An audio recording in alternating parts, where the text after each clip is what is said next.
Flight Sports TV, man. That's my dude. I rolls with him. You heard what the man said. It's Flight Sports TV.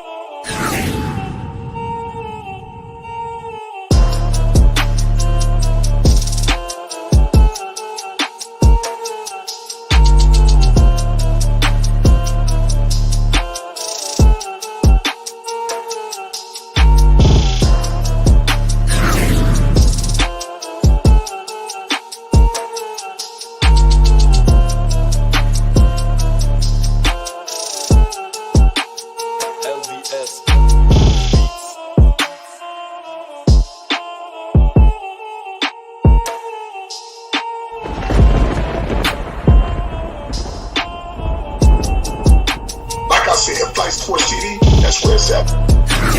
Flight Sports TV.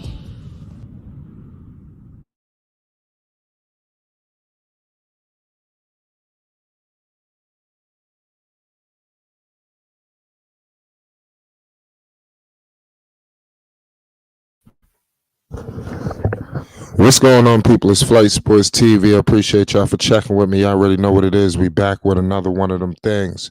And right now, ladies and gentlemen, I got a lot of things I need to discuss with the people tonight. Obviously, we coming off the heels of all this LiAngelo Ball news. It's been crazy. It's been a movie, to say the least. Shout out to everybody, that hasn't lost faith in Jello. LiAngelo Ball's got a lot of things cooking that's coming up.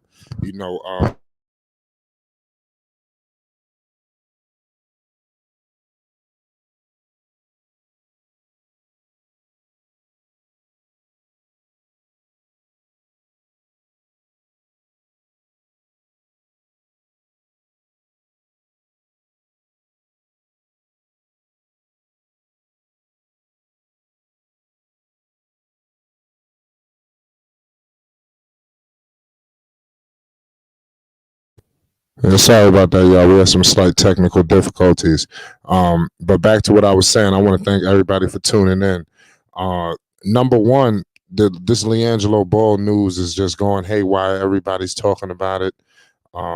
It sent shockwaves throughout New Zealand, the whole NBL situation. Everybody's in a frenzy. That was kind of crazy how LeVar Ball did that. I like how LeVar Ball do things, because when LeVar Ball, goes on people's platforms, he always gives some kind of exclusivity, and in New Zealand, there was none other. This guy, Jello, he's definitely waiting to erupt. And that's some of the questions I'm going to have for some of the people tonight. What do people see LiAngelo Ball? I definitely think he could do some major things, if he gets the opportunity. And I do believe it's a much better opportunity in store for LiAngelo Ball after this situation that he has just went through. It don't get no worse than this. I got a couple of, analysis and things I want to bring up as well, because I was completely shocked, that what has taken place with him in the NBL, but I mean, not the NBL, with the Greensboro Swarm, but we got so many things that led up to him even getting to Greensboro, that, like, another thing I want to let everybody know, this is not a lock that Jello is going to the NBL, but all I know is free agency has started out there in New Zealand. You understand? Free agency has started. So it's a lot of things that we're going to have to discuss involving the LiAngelo Ball situation, because the New Zealand Breakers will be looking, and I'm looking into some things that's happening overseas involving LiAngelo Ball.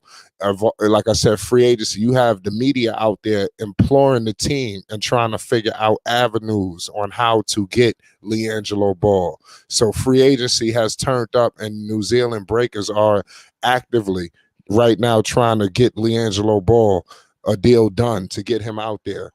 Like I said, the New Zealand Breakers want LiAngelo Ball. They reposted this. You understand the situation that LeVar Ball stated. LeVar Ball is a method to the madness. I know a lot of people think everything is funny.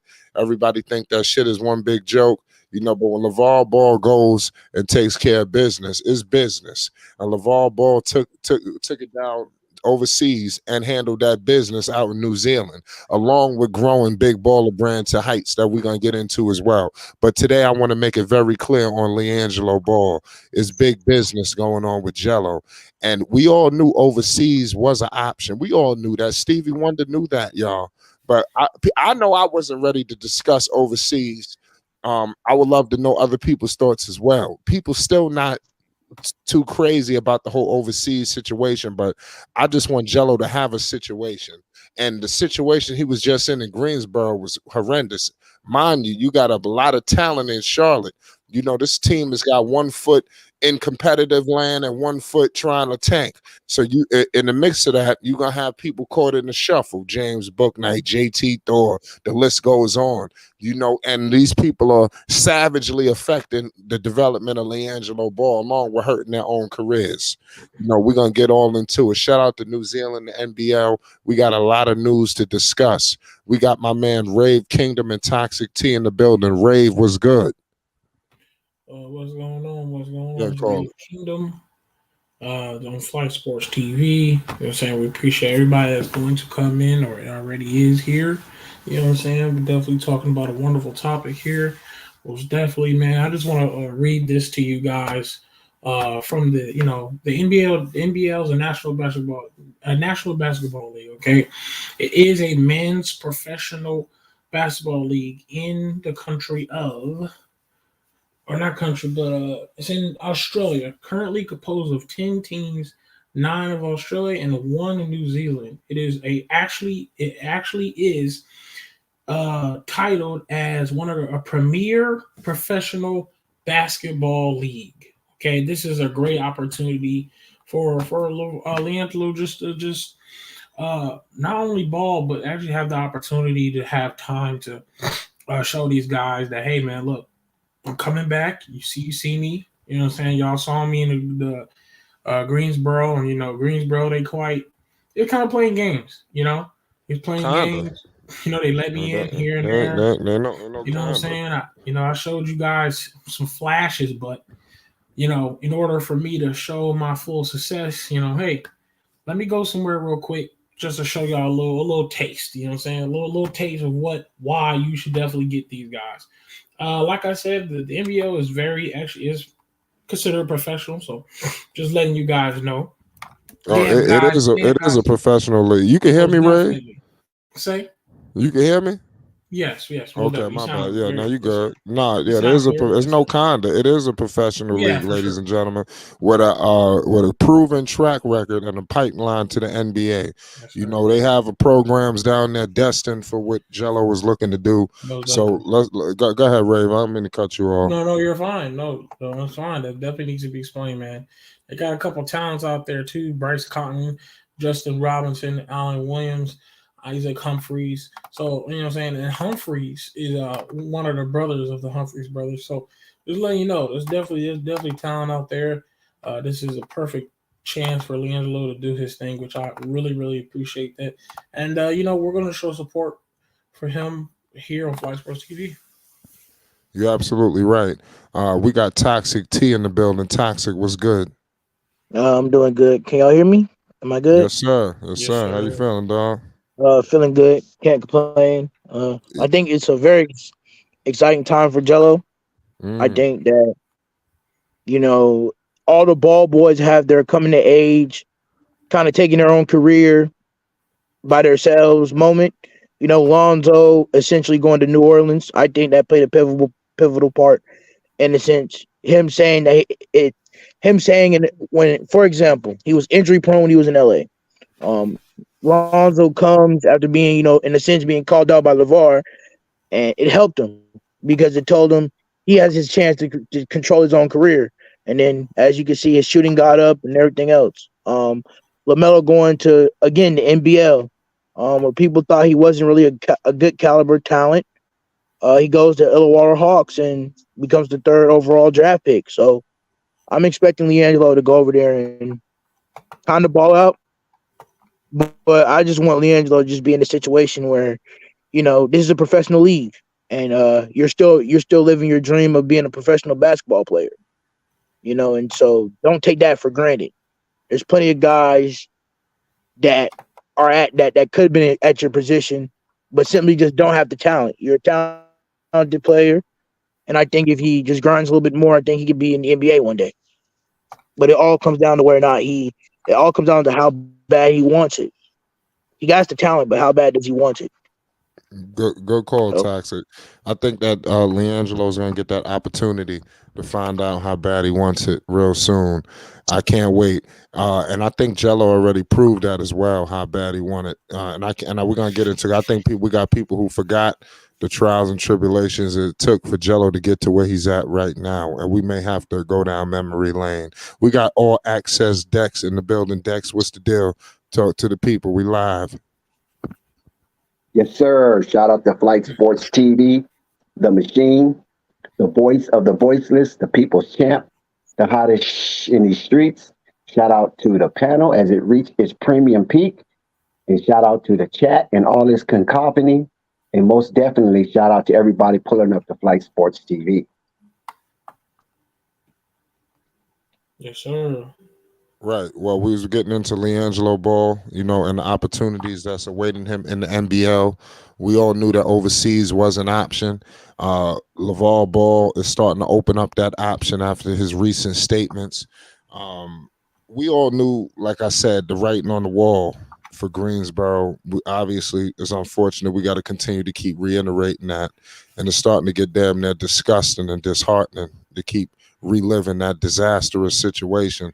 And we all knew it needed to come to an end. But some people thought maybe that may have been one of his best opportunities, even though it was a horrible opportunity. It seemed like a can't rise.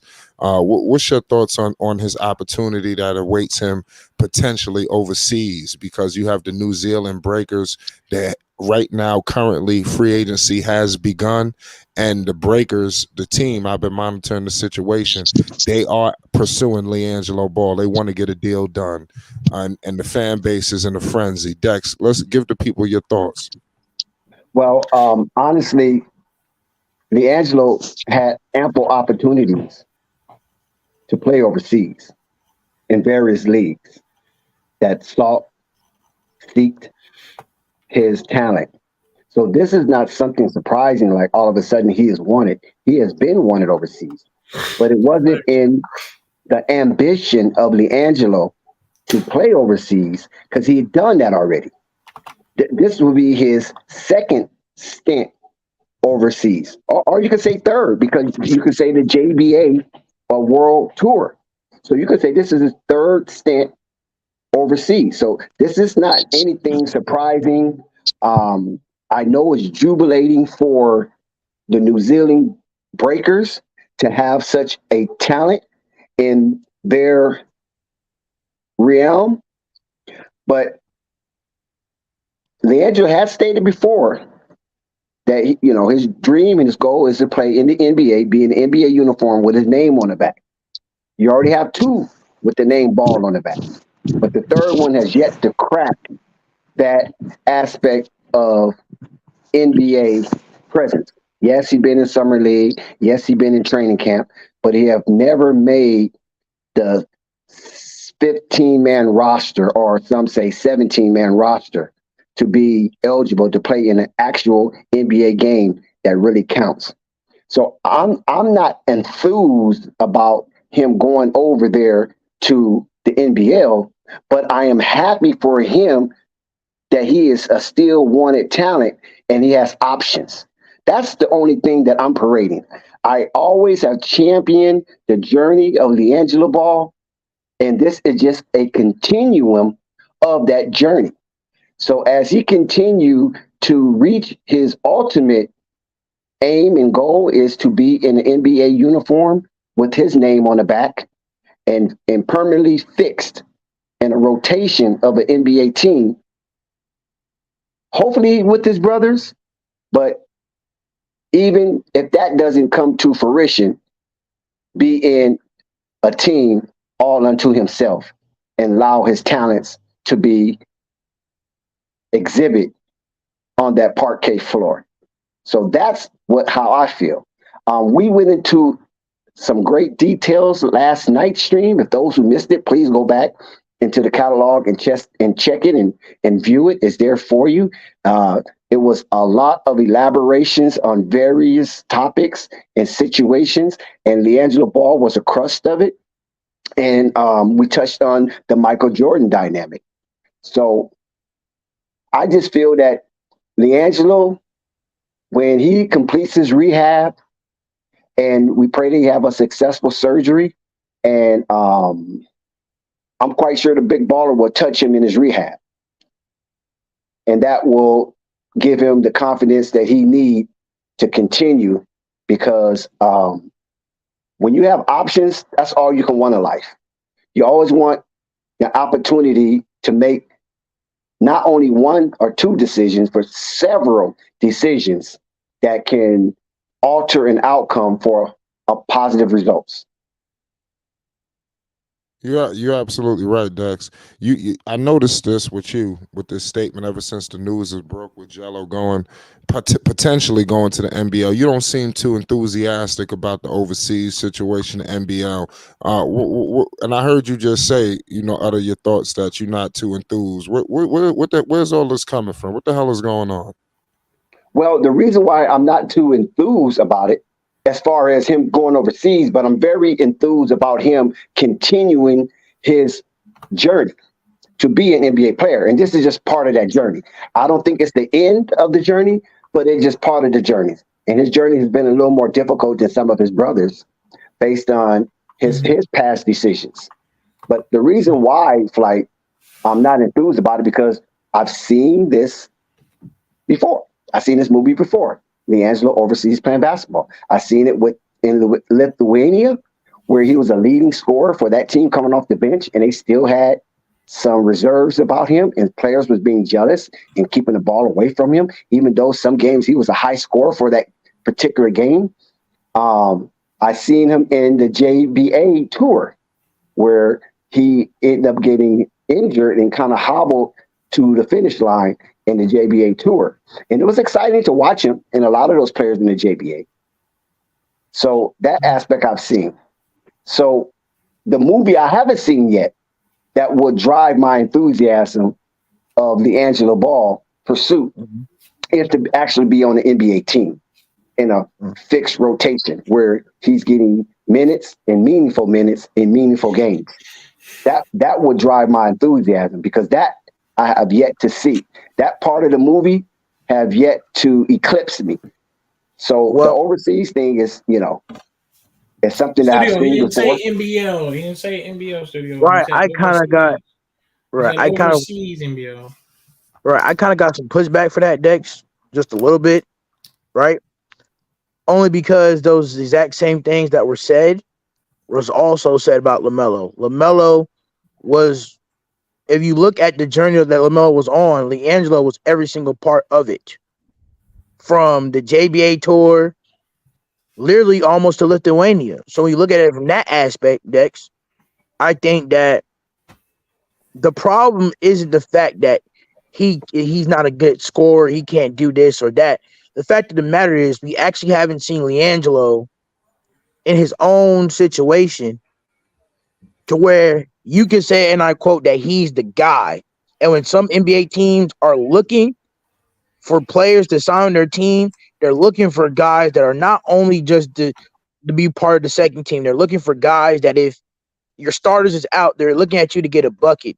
And yes, he can get a bucket, but there's also things to LiAngelo's game that he also has to improve on. And I think we look at the NBL, they play great defense over there, all around solid basketball. I think if LiAngelo comes in, being a part of the team, puts in the work like LaMelo did, I don't think that LiAngelo could fail. I don't think this is a situation where LiAngelo can't possibly fail in. It's like he got the meal. All you got to do is get the drink to it. Like, it's literally there for LiAngelo to do what he has to do. So I'm expecting that NBL to prove it. Also, Lithuania is not known for producing NBA caliber players. You have the EuroLeague for that. You have the league in China for that. You don't look to the Lithuania area as a place where NBA prospects are coming out of every day. You don't. Even France is even better with Wembanyama. So, well, France. First of all, France is the second leading country to produce NBA players behind Canada. But there's Right. a plethora of players that came out of Lithuania throughout the years. True, you're right. That there were plenty of players that came out of Lithuania, but what I'm saying is, when you look at Lithuania as a country itself, it's not Canada, it's not China, respectfully. It's not it's not even it's not even Australia, which is one of the big leagues in my opinion. I mean, some of these guys are going to go to those big leagues and take an opportunity for themselves because nobody in their right mind, respectfully, Dex, nobody in their right mind thought that, oh, I'm going to go to Lithuania to try to pursue my dreams to go into the NBA. It's fine.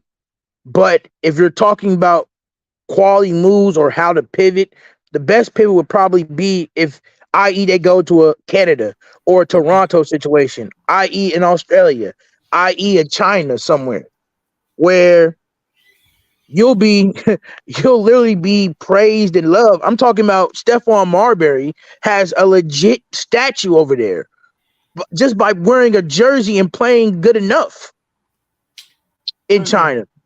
So what I'm saying to say that is, I don't think Lithuania long term was really the big move that was going to put him over the hump. I think it fell for him, honestly. I'm gonna say this. The reason I personally agree on Dex with this about um, the negatives about overseas is it's for me. It's like why has the NBA not took upon themselves to, or not just, I'm not going to say the league because it's based, why not the scouts or the NBA teams, whoever does the scouting. It's not said, okay, hold up. Here we are. We have a young guy who not afraid out there, plays ball with a certain amount of IQ that's better than your basic player.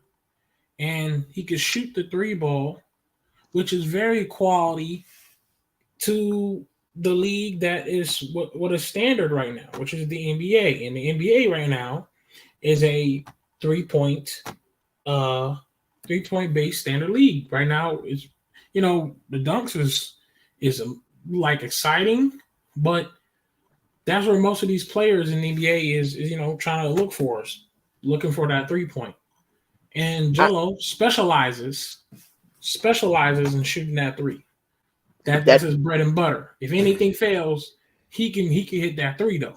That's Shout out Tay, Jessica, Thunder, everybody in the chat. Shout out KNT Radio. We got ourselves a hell of a topic tonight, man. Right. Like I said, it's funny because everybody has their thoughts on what the hell people should do and the whole situation with Jello. I can almost hear Toxic T. You're another person that's not a big fan of the overseas move, are you?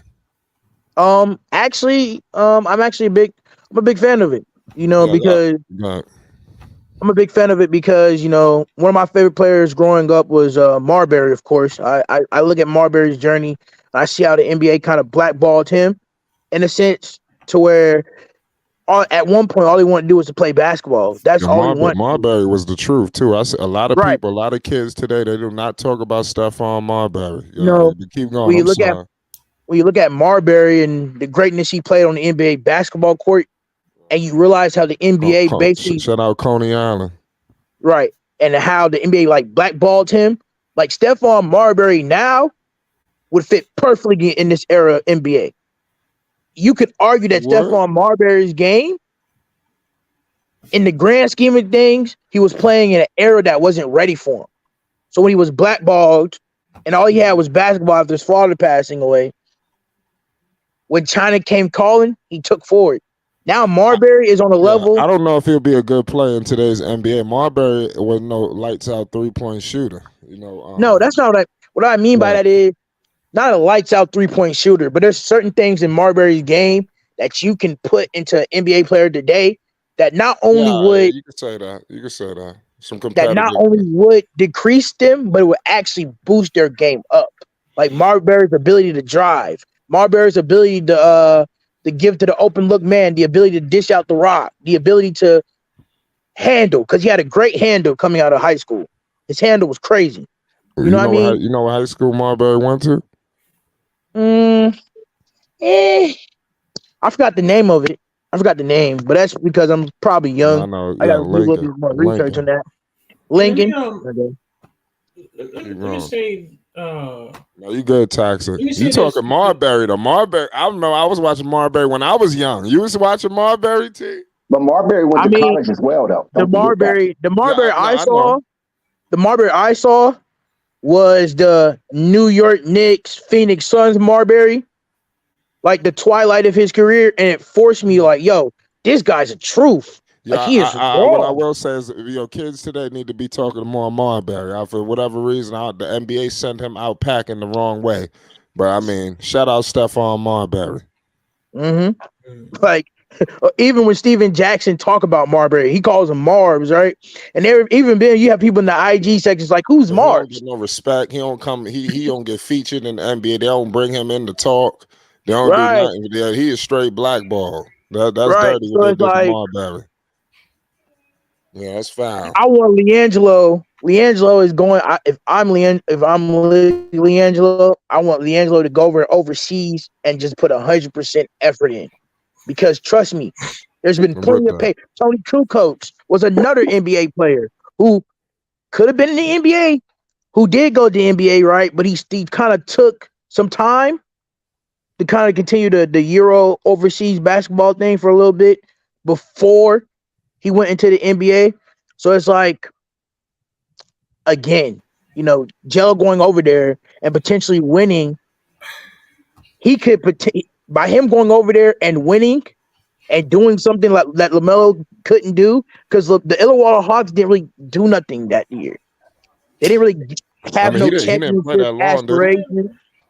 I did. I agree. We're gonna get to the Hawks. The I Illawarra agree. Hawks. Listen. I agree and disagree because, Mhm. like I'm happy, and everybody's listening. I'm happy about the situation of Jello showing these guys, hey, look, man, let me go overseas and let me get the opportunity to go out there and actually play, man. Just show, just me be out there running up and down the court. You know what I'm saying? You know what I'm saying? Balling, shooting, passing, scoring, whatever he's going to be doing, right? That's fine. The reason we push the NBA is because we can go to every roster in the NBA right now and say, hold the fuck up. Jello is definitely better than that guy.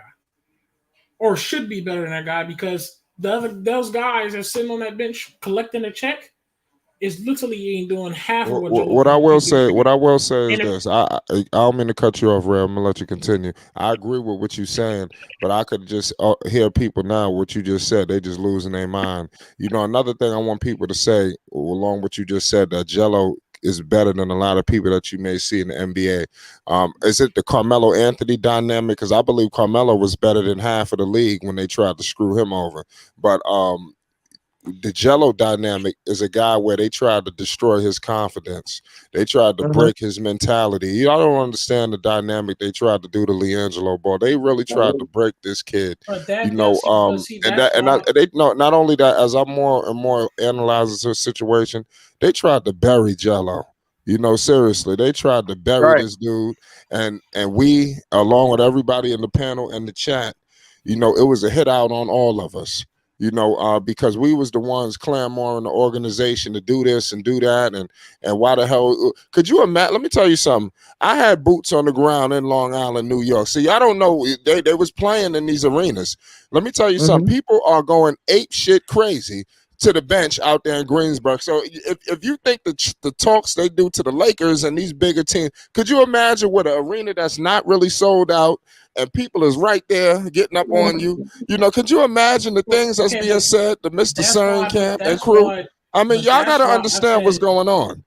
It's not easy walking through these arenas. That's why I said I agree and disagree, because the Greensboro was being assholes. That's why I'm like, for people to say, oh, he should have just stayed overseas and let himself shine instead of trying to force himself into the Greensboro. Remember, Yeah. I said I don't want him in Greensboro. I don't like their philosophy Nobody wanted and Jello in how they Greensboro. run things. I'd rather Right. him be on the Bulls G League because them boys is playing. Heck, he can Okay, go to it the don't Celtics. matter. The Lakers G League, them boys is playing. Heck, he can go to the Celtics G The League. Greensboro Swarm, it ain't doing nothing. It's the worst You G feel League me? team. So I get it where people saying why he should have been overseas developing his game. But at the same time, I'm like, bro, imagine if Jello wasn't on a Greensboro Spro wasting time. Imagine if he was on the Chicago Bulls G League or the Lakers G League. Whatever G League you want to do that has him playing minutes and letting him ball out and let him shine. Because if you go to the Bulls, all those dudes on the G League, The they're playing Nationals the get whole freaking game. the Whoever Nationals wants to get shine, jumped. it has the opportunity to do it. Lakers G League, whoever's on the Lakers G League has the opportunity to do it. Greensboro, there's no opportunity to do it. So now here we are talking about, look, let me go overseas and handle business. And that's fine. I'm here to celebrate that. Well, But Ray, what I'm saying is I'm only disagreeing with some people who say he should have been overseas because I said this dude is an NBA player who deserves to have an NBA shot and not play games with. Don't invite him. Ray, Don't invite him to the summer league and he goes off the very first game. You let him play almost 30-some minutes because he's balling. And then the next game, you are playing him 2 minutes. That you can't do that. That's awkward.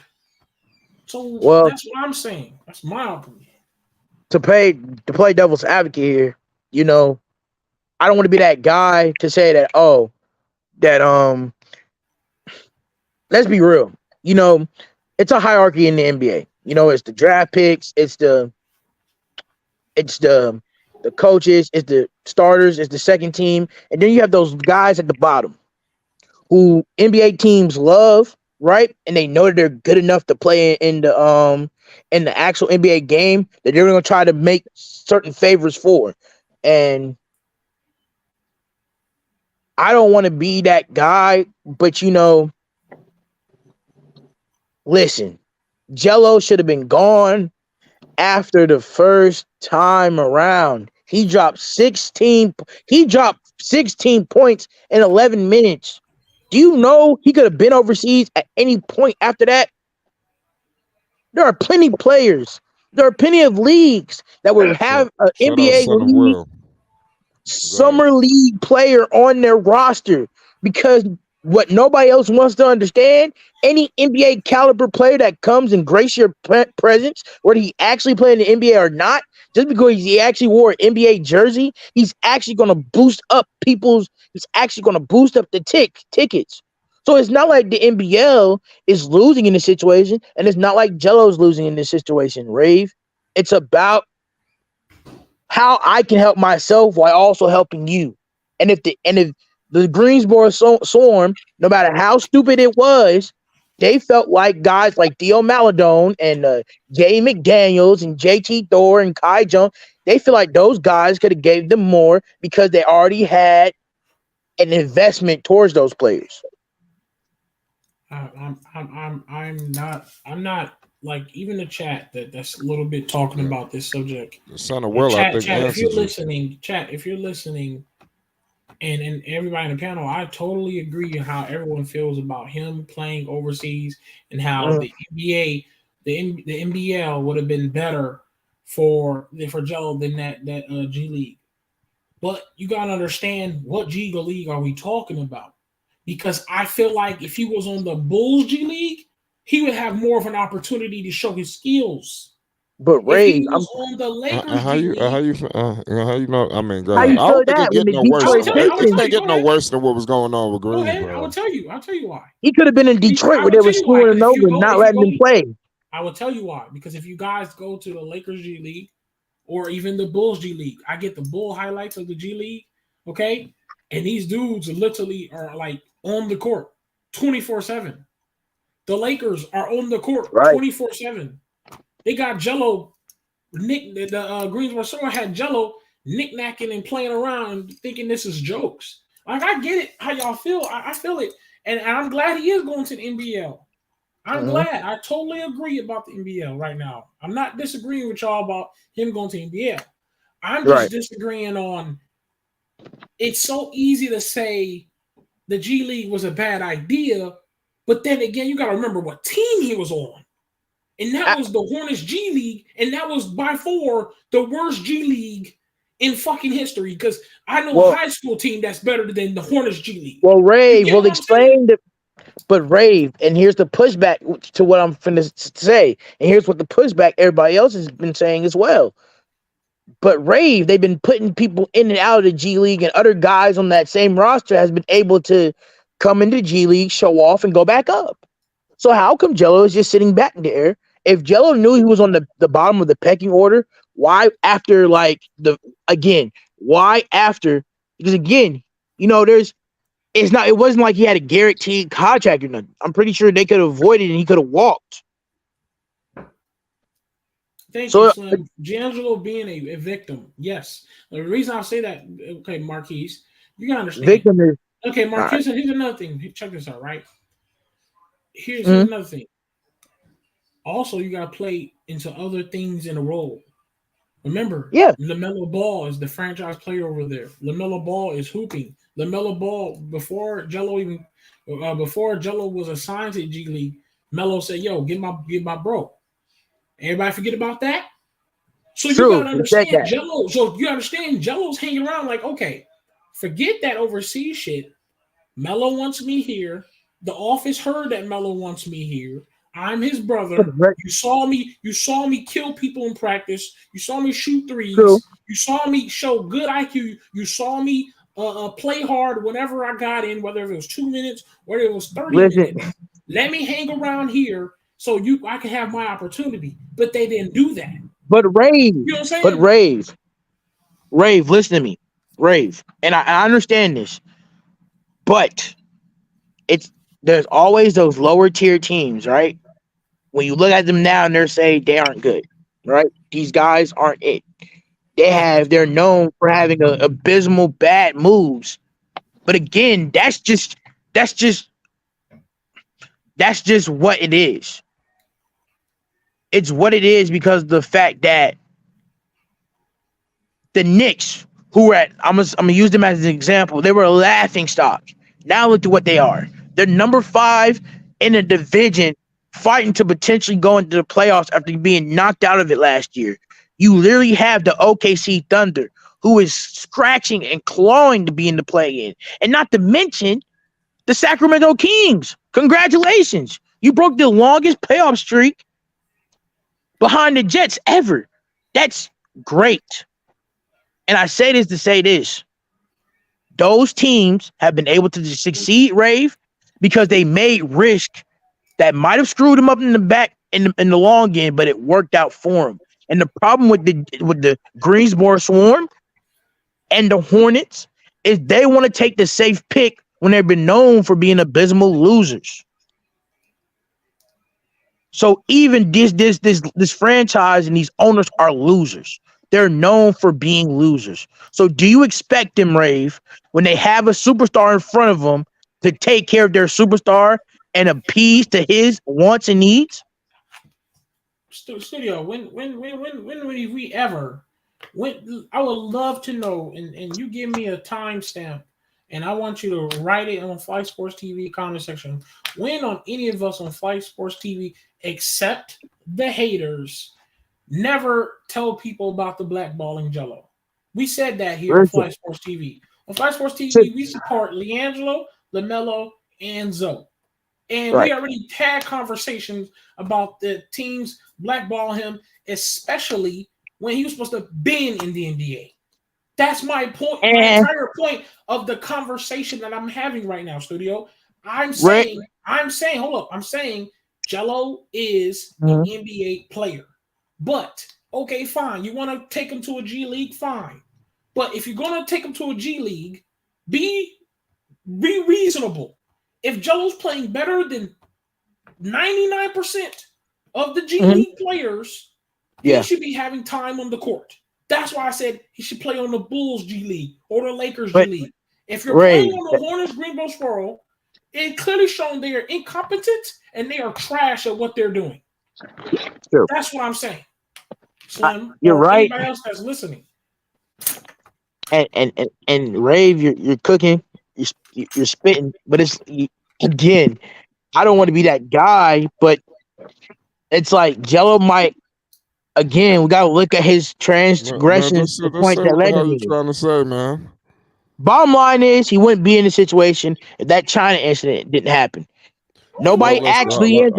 God, I'm sorry. God, let me finish. Let you finish.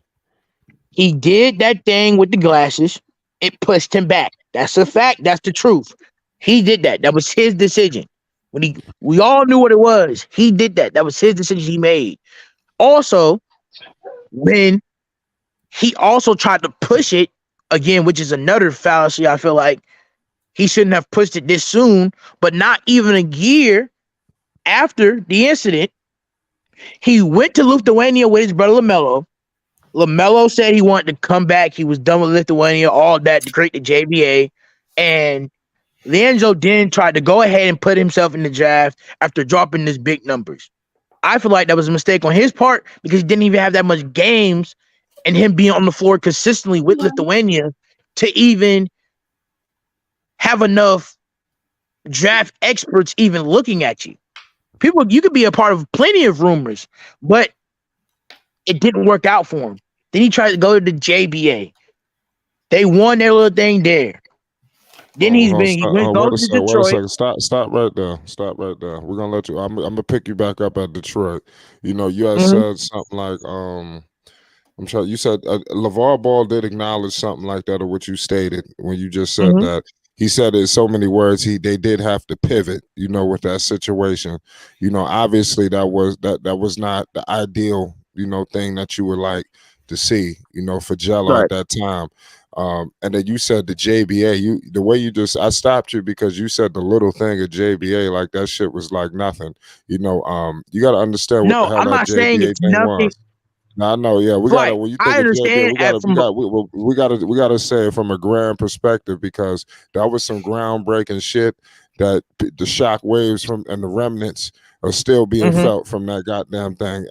And they praying to death that the big baller brand don't mess around and relaunch something. Did you know that LeVar building a goddamn gym at his house and the goddamn LA County and the people got to go to him and plead for him not to start no damn league? This is the kind of shit they doing to the big baller. You understand? Because they know what time it is. This man to start a league and his shit and have people flying in from all overseas. You'll never see his shit. You never see the shit coming. You know how the hell he did this? He'll do it. They got to go and holler at him. Please don't do this.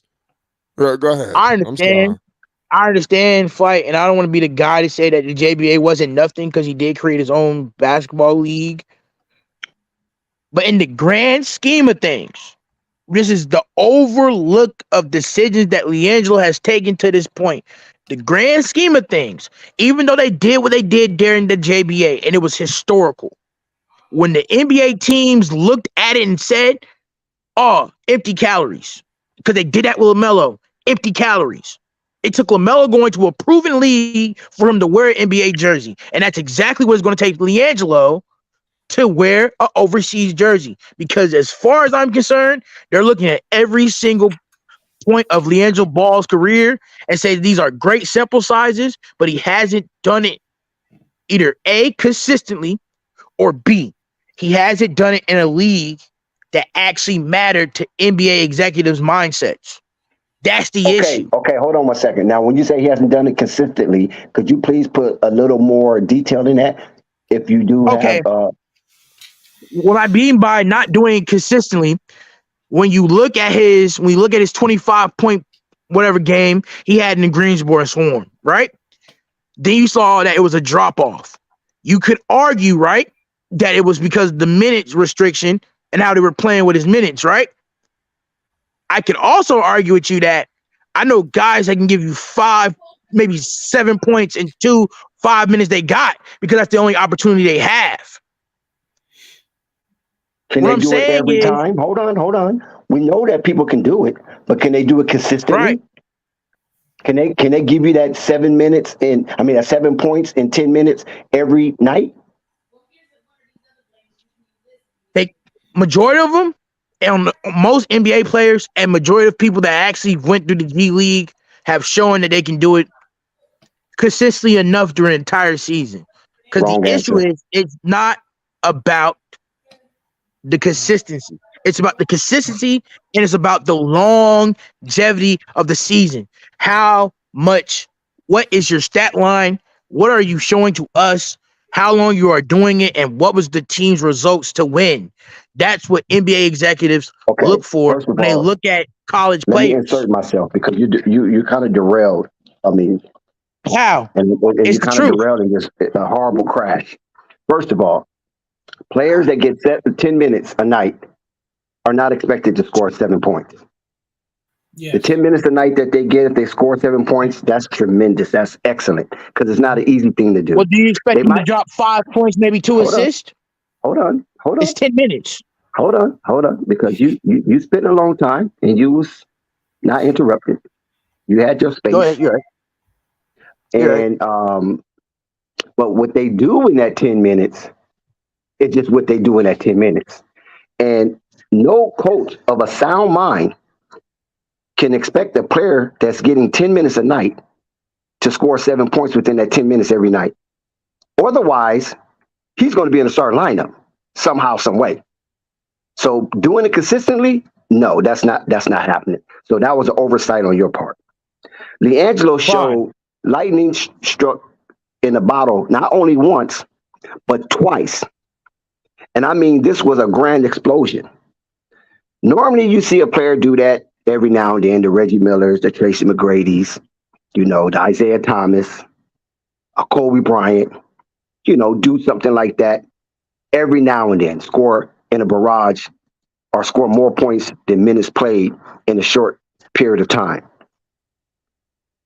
History have shown that doesn't happen often. You follow what I'm saying? I think Allen Houston done it before. Well, hold on, right. dude. Why are you so itchy for it? Is it an agenda you got to try to push, or are you just talking like brothers?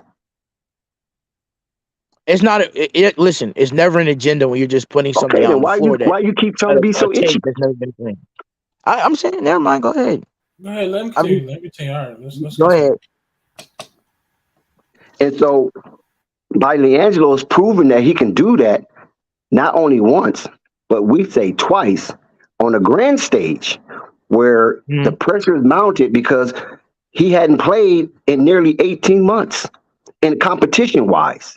And then they stuffed him in an arena packed in the bright lights on Vegas, on the silver screen, and he came through.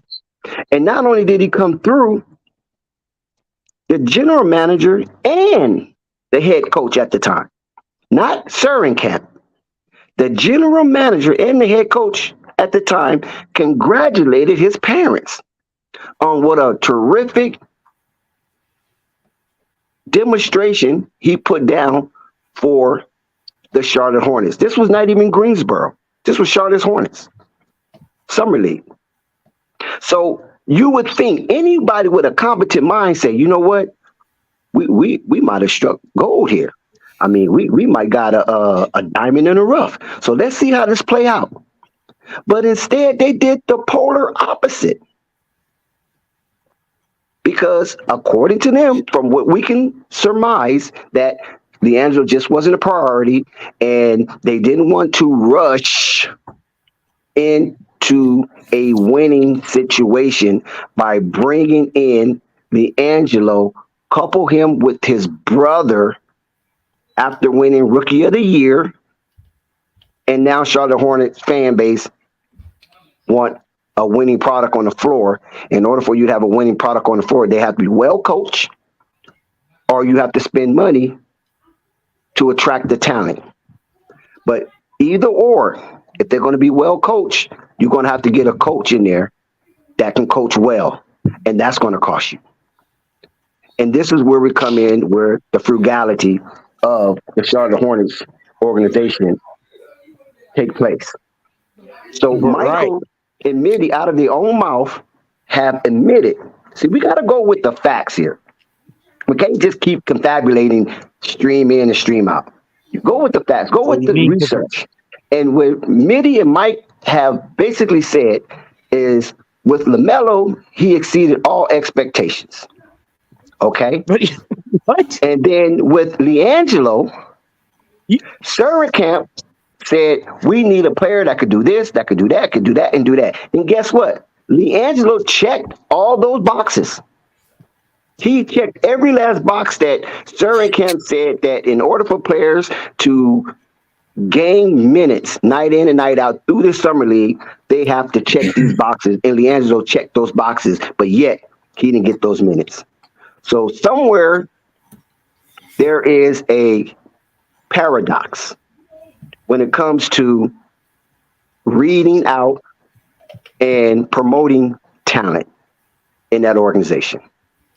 Right. I believe it has little to do with Jello. That's my point. Is I believe it had little to do with Jello. Again, Jello did what he did. Jello did what he did in China, right? He did that, and it derailed. Right. It derailed their ambitions. But he was offered. He didn't come begging with a hat in his hand and ash and sackcloth. They offered him the opportunity to come to the summer league. They offered him an opportunity to come to training camp. And he took it. Why are you going to deny coming to an NBA training camp to say, no, I think I should just play overseas? You know how many people will kill to get that situation? Dex, that's not what we're talking about here. That's not what I'm saying. I'm saying, Dex, is again, you want to talk about facts? Let's bring up the facts. Michael Jordan, who's a 6-time NBA champion, is a shitty owner. That's a fact. Mitch Kupchak, the only reason why we talk about him, that goofy, is because he's been riding the Lakers jock straps for years. Dex, you should know because you're a Lakers fan. I'm saying the truth of the matter is, if you've been in a situation for one whole year, Jello's been in the Greensboro Swarm for 2 seasons. Bruh, you've been blackballed and held whole for 1 season. You go back and do it again. Why would you expect the same outcome? That is asinine. That is legit Stockholm syndrome. It's expecting a different result. It's expecting the same situation to have different results every time. It makes no sense. Hey, man, that's called insanity. I disagree. Right. Dex on that. But it's the truth. I don't want him to ever go back in that situation. Because this is why I disagree. Because LeVar sit up there and told us. That's what I'm saying. People don't listen. They only want to be right according to their emotional state. LeVar said Charlotte had his what for 2 years? Flight. Is that not facts though, Dex? I misheard that. Everybody keep talking. Just listen. LeVar said he had the Greensboro Swarm had Jello what for 2 years? Yeah, what had his rights? Had his rights. Right. So what are you talking about? He's insane. That's insanity. Stockholm syndrome. He signed a contract. No, Dex. What are you talking about, Dex? That's not what he said. This is why it's insanity. It don't matter what he said. LeVar just said they had his rights for 2 years. How long he been in the Greensboro Swarm? Do with what he's saying. That's not what I'm saying, though, Dex. It's insane. It's insanity because why are you going back to the same situation? He got held and blackballed and minutes restricted for one whole season. Blackballed. No, he's not blackballed. That's not true. You was on Fight Sports TV, literally finna have an episode. You were literally finna have an episode about why Joe was not playing for a Greensboro Swarm, and now you switching up now? No, you can't switch up. Listen, first of all, you guys are way off. He is not blackballed because if he was blackballed, he would never been in a Greensboro Swarm uniform. Not blackballed. He would never been his minutes was restricted. His minutes was restricted. But you use the word blackball. Wait. Fine. We can't use the word blackball. Jello was definitely blackballed before he came into the league. We're not talking about before. We talking about now. Right now he's blackballed. Right now he's blackballed. Just because how can you use it? You know what blackball means? You ever heard of synonyms? Dex, he's getting blackballed right now as we speak because he's not. Roster. Hold on, I'll tell you why. What? Jello's injured, dude. Do you know he's injured? Do you know he's injured? Do you know he's going for surgery? But he could have Bro, left. What are you But guys he could talking have about? left his team before he was injured, though. Wait, hold up, Marquise, Dex, yes, he's going for surgery. Yes, we got that part. I ain't talking about that. But do you know that me and Flight already knew he had injuries before it was reported? Did you know that? Before the surgery, we watched the Of game. course, you know you knew that. Okay, we watched the games ourselves. This is before the surgery. We know he's having surgery right now, and that's fine. Of course, that now they can't touch him because he's getting surgery. What I'm saying, before the surgery, he went out on that court and showed that he was clearly the best in that summer league. He's shown he was damn near, actually he was the best in the G League. That's why we're saying he's blackballed, because, good and well, he should be on the roster at that time. And they didn't want to do it. Especially after LaMelo has made it clear, take care of my bro. And they didn't want to do that. That's called blackball, because we see the value of what he is, what he can do for a team, and they didn't want to take a chance on that. They just played around and said, here, play in the G League for a little bit, and they messed with his times. That's what we're saying. So you saying the Charlotte Hornets blackballed him? That's what we're saying. I could have somebody said the NBA blackballed him. Greensboro and Hornets. I said the Greensboro Swarm. Greensboro and Hornets is the same damn thing. They both trash. We know that, Ray. That's you're preaching to the choir. What I'm saying is that I call them as blackballed because those same guys that is playing in the G League, okay, all the right. I don't think he's being blackballed. I think he's being suppressed. I definitely believe he's being suppressed, but I don't believe he's being blackballed. Yes, he is, Dex. Come on, Dex. He's getting. You watched the game. Have he? Okay, hold on one second. Let me share something with you. Have he bounced the ball one time in the G League in the Greensboro Swarm? Have he bounced the ball one time? Have he bounced the ball one time in summer camp in the Charlotte Hornet uniform? Yes. Yes. Then how's he blackballed? Because you're blackballed. I think you guys getting the words mixed up. Suppress and blackball. Those are two different words. Because when he gets on the court, you give him the opportunity, and you clearly see he's wide open. He doesn't need to belong in the G League. He needs to be on a roster. And you keep him on the G League. But you guys said blackball. Don't shine over that. That's a hard word, blackball. Blackball ever since the China incident. Dex, for crying out loud. Are we gonna act like we don't know what that ball name comes with, Dex? Nah, you can't be blackballed if you get invited to a training camp. You can't be blackballed if you get invited to summer.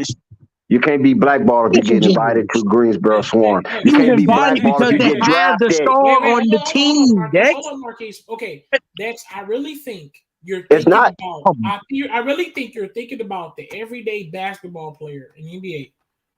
And we're thinking about I'm thinking about blackballed. I'm not thinking about no everyday NBA player. I know exactly what I'm thinking about. You're talking about every player. Hey man, look. Let's look at the definition of blackball. Look, you're going because I think your way you're thinking on this is okay. He's a player that's an NBA player, and he got skills to say, okay, hey, you know what? This is how we counting as this ain't called blackball because we let you step on the court, we let you dribble the ball, we let you shoot the court. That's why you keep trying to say it ain't blackball. We're telling you is we think it is blackball because remember, we had it. They clearly was trying to get Jello for clout. We've been discussed that. We got Jello for the clout. You bring him in. LaMelo says, "Hey, bring my brother in." He said this before he even touched the G League court. Melo said, "Bring my bro in." They bring him in. They put him a little couple practice workouts before the off season even started. He did. We talked about how we heard rumors that he was in the gym and Graham and all these people, whatever. They clearly saw through their eyes and our eyes as we watched him. He belonged on the roster.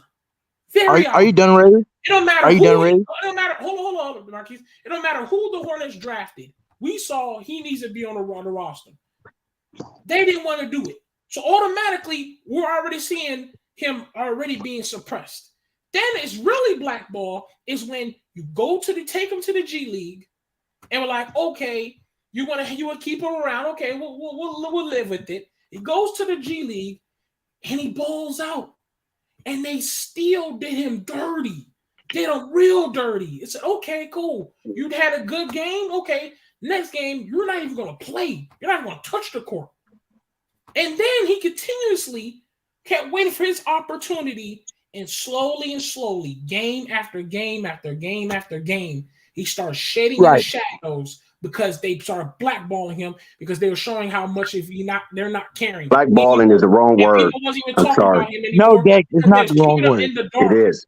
Restriction, held back, and he was suppression, better. yes, but not blackball. No, it becomes that's blackball. not actually the true definition of blackball. I actually have it right here, right up, ready to go. We're gonna cut, and we're gonna see if LiAngelo Ball has not been blackballed. I'm just waiting for Rave to presently preach his statements. Okay, Dex. So you said it has depression. You know, that's your definition of blackball. Suppression, correct? not depression. Suppression, held back, restricted. Held back, restriction. Right? Blackballed, which is being excluded or ostracized from something that you cannot participate in. Exactly. You know what ostracized means? You know what that means? Yes, but I know what ostracized is. You don't have to give me and see if a book lesson. I know what ostracized and excluded is. Okay, see if he's been excluded. Okay, show me where LiAngelo been excluded. Are you done? I just want to happily say it without being interrupted. I'm going to give you the facts. Right. For example, an example of him being excluded and ostracized or blackballed in the NBA setting. The Charlotte Hornets. This is the first regiment. This is the first receipt that we have. The Charlotte Hornets, who signed LiAngelo Ball in the summer, said they were gonna tease him playing with his brother, LaMelo, on the same court at the same time. LaMelo and Jello did not play together, right? When you going to prove blackball? Because you're not proving it. Listen. You're Also, I'm not done. I'm not done. Also, when he did play in those limited minutes, blackball, like I said, was to be excluded and ostracized. On that basketball court, I could give you 3 moments where he was excluded and ostracized. Exhibit A, Kai Jones, I'm not done. Kai Jones driving into the paint. You are really done. You just don't know it. No, Kai Jones driving to the paint where there's 2 men on him when Jello is wide open at the top of the key. That is, by that definition, is excluding the opportunity for Jello to get the ball and shoot a wide open shot because of the fact that he is blackballed. Marquise, that's really not the biggest thing. The biggest thing here, what Rap God just said. Rave. Rave. I'm not even using those points. I'm simply giving simple answers. He's trying to slant his knowledge based on his emotions. What you're doing right now, Marquise, is really just it's like venting. I get what you're saying. It's like venting. I'm gonna tell you why. LiAngelo has not been ostracized. LiAngelo has not been excluded.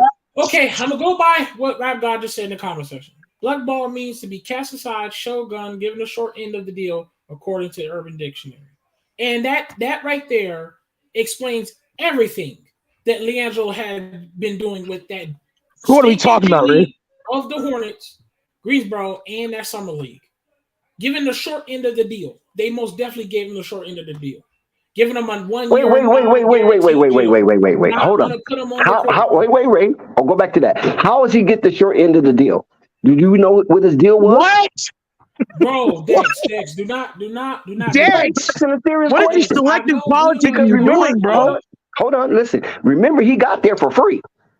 Dex, and then he got drafted. Dex, do you know what the definition of excluded means? Once again, you're comparing him to an average basketball player that's given an opportunity of playing on the court because a lot of people touched a basketball court, touched the G League. I'm not talking about like that. We saying he getting short at the end of the deal because at first, when you said, okay, let me see what you got. You okay, you can shoot, okay, you can dribble, okay, we'll see what you do in the game. He comes in the game and goes crazy. The next game, you don't let him come on the court at all. You're like, okay, what's the fuck going on? So then the next game, you do it again, and you do it for 1 minute. But Rave, you just said something crucial. The first game they did what? They let him see what he got. Okay. Where do exclusion come in at? Where do ostracism come in at? I'm going to tell you, Dex. Because I guess you're just missing it. No, because he watched the games that he know, Ray. Because once after they saw what can he do on the court, what can he provide, and if they say, you know what, we just saw that he is doing good, he can do an opportunity, he can belong on the court, he could belong on the team, and damn near he's good enough to be on the roster. You know what? We're not gonna let him play no more. We're gonna let him fall into the shadows. That's called being blackballed. Because but did they let him play again? Huh? Yes, they did. They let him play again. Yeah, but for he was for the first game of the NBA. Hold on, Toxic. But listen, Ray, they let him play again. They let him play multiple times. He just was restricted. His minutes got lower and lower. Okay, and if it's excluded, not restricted. That you're just proving my entire point. Excluded is not restricted. That's not the same. When you excluded, you don't even participate. Exclusion means you're not even a part of it. Dex, it is. You're listen, Dex. Listen to me. I just told you you're not putting in the fact that at the time LaMelo said, "Take care of my bro." They slowly said, "Okay, hey bro, hey LaMelo, you see us? We taking care of him. We got him all over the picture. We got him on the first name of the summer league roster, LaMelo. We doing our thing. You see us? We taking care of him." Slowly, they put him in the shadows. So it was like, and then they can have a reason, like for a reason to explain to LaMelo or the fans, hey, guess what? Why don't get mad at us? We gave him his opportunity. You see, he started falling off. He ain't getting that much time. Hey, y'all looking at what he's doing, and really, we see as fans who's paying attention. I just believe we see you making him shrink. One thing that happened with LiAngelo is that he was playing. We're seeing you making him shrink to the one thing that happened to LiAngelo. Listen, one thing that happened to LiAngelo. He was playing on a busted ankle, right? And he just powered through it the best way he knew how, and this would restricted a lot of his mobility in playing defense and the things that the Charlotte Hornets want him to do. What does that have to do with being blackballed? What did I have to do? He's not blackballed. That's y'all saying he's blackballed. I'm saying Dex, he is. What happened? Are you okay? What happened to you? Dex, I'm so confused because you're on with us all the time. But I never used the word blackball once. Wait, Dex. But Dex, you're also Marquise. Hold on. I'm so confused. But Ray was here from the beginning, so as we watched what the G League Greensboro was doing, as we saw this guy show, he's easily the number 1 or number 2 option next to Book Knight or whatever. Because Book Knight, he was scoring too, and we didn't like that inconsistency. We loved it. We wanted him over DJ Carton and all them guys. Okay, exactly. So, but we also saw the other guy they should now DJ Carton is balling. So what I'm saying is, I'm not talking about the dude's injuries and what he was secretly hiding. That has nothing to do with what I'm talking about. I'm talking about as a scout, as a G League owner or the Hornets owner, you saw that he's clearly the second or even the first best player on the team on the court. So that means he should be able to gather minutes, even if you have to slowly give him more minutes as the games go by. But I agree with that. Exactly. Hopefully this is grasping you. This is why we're calling blackball, because we're watching a guy. He's not blackball. Because we're watching a guy. That's where you lose me at. We're watching a guy ball out, go crazy every time he touches the court, and they say, you know what? Ray, just take out everything you're saying is right until you include blackball. Because you don't get drafted when you blackball. When you blackball, you excluded, you ostracized, you being ran away. But he wasn't drafted. You're being cut off. That's blackball. He was never that. But that excluded and restriction is he was held excluded back. And restriction are synonyms. So you're still wrong. Yeah, that's what blackball is. Hold on. No, not necessarily. I mean, you could say restricted, meaning that not all the way cut off, but to a certain point. That's it. And that's what I think what happened with LiAngelo. At a certain point, that's it. That's But restricted Dex is a for synonym of minutes. what? Minutes. He's Restricted Dex restricted in is a minutes, synonym not of blackball. what? Restriction? Wait, first of all, Restricted is a since synonym you want to be, of since you want to blackball. use semantic, synonyms only mean similar. It doesn't mean the same. It means similar. That's what a synonym means. Similar, not the But you're same. still proving my let's point, get Dex. correct on our English and comprehension. English and comprehension. Dex. Not Dex trying to pump fake with us about it. Hold on, Marquise. Okay.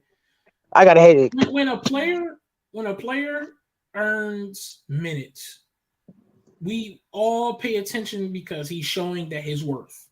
He's showing that he can play. He's showing that he can do his thing. He did that, and they kept giving him less and less minutes every single game. That's why we're saying he's being blackballed. Because That's just the you see a incorrect player insertion. of that statue, you see that player of that statue, that means maybe we should up his minutes. Maybe we should see with him getting his reps up. But he sat on the bench wondering, when am I going to play? I don't get it. Ball Facts came up here, and you heard him. He came up here and said, hey, I've talked and you agree with him. I've talked to Jello. Jello talked to me. He doesn't know why he's not getting minutes. He goes to practice. He practice hard. He kills the people to earn his minutes. And the game comes, and he don't get the minutes. Ball Facts has said that. Even the bar said he don't know how to sit on the bench, right? You heard that yourself. We have all heard this. Even the people in this chat have heard Ball Facts come up here and say, I talked to Jello. Jello lady said, but we had his dad up here. We don't, once his dad come up here, it don't matter what anybody else says. The bar said out of his mouth, Jello don't know how to sit on the bench. Bro, Dex, you something, man. I don't know what happened. I don't get it. I swear to God, we talked about this. All I'm saying is this right here.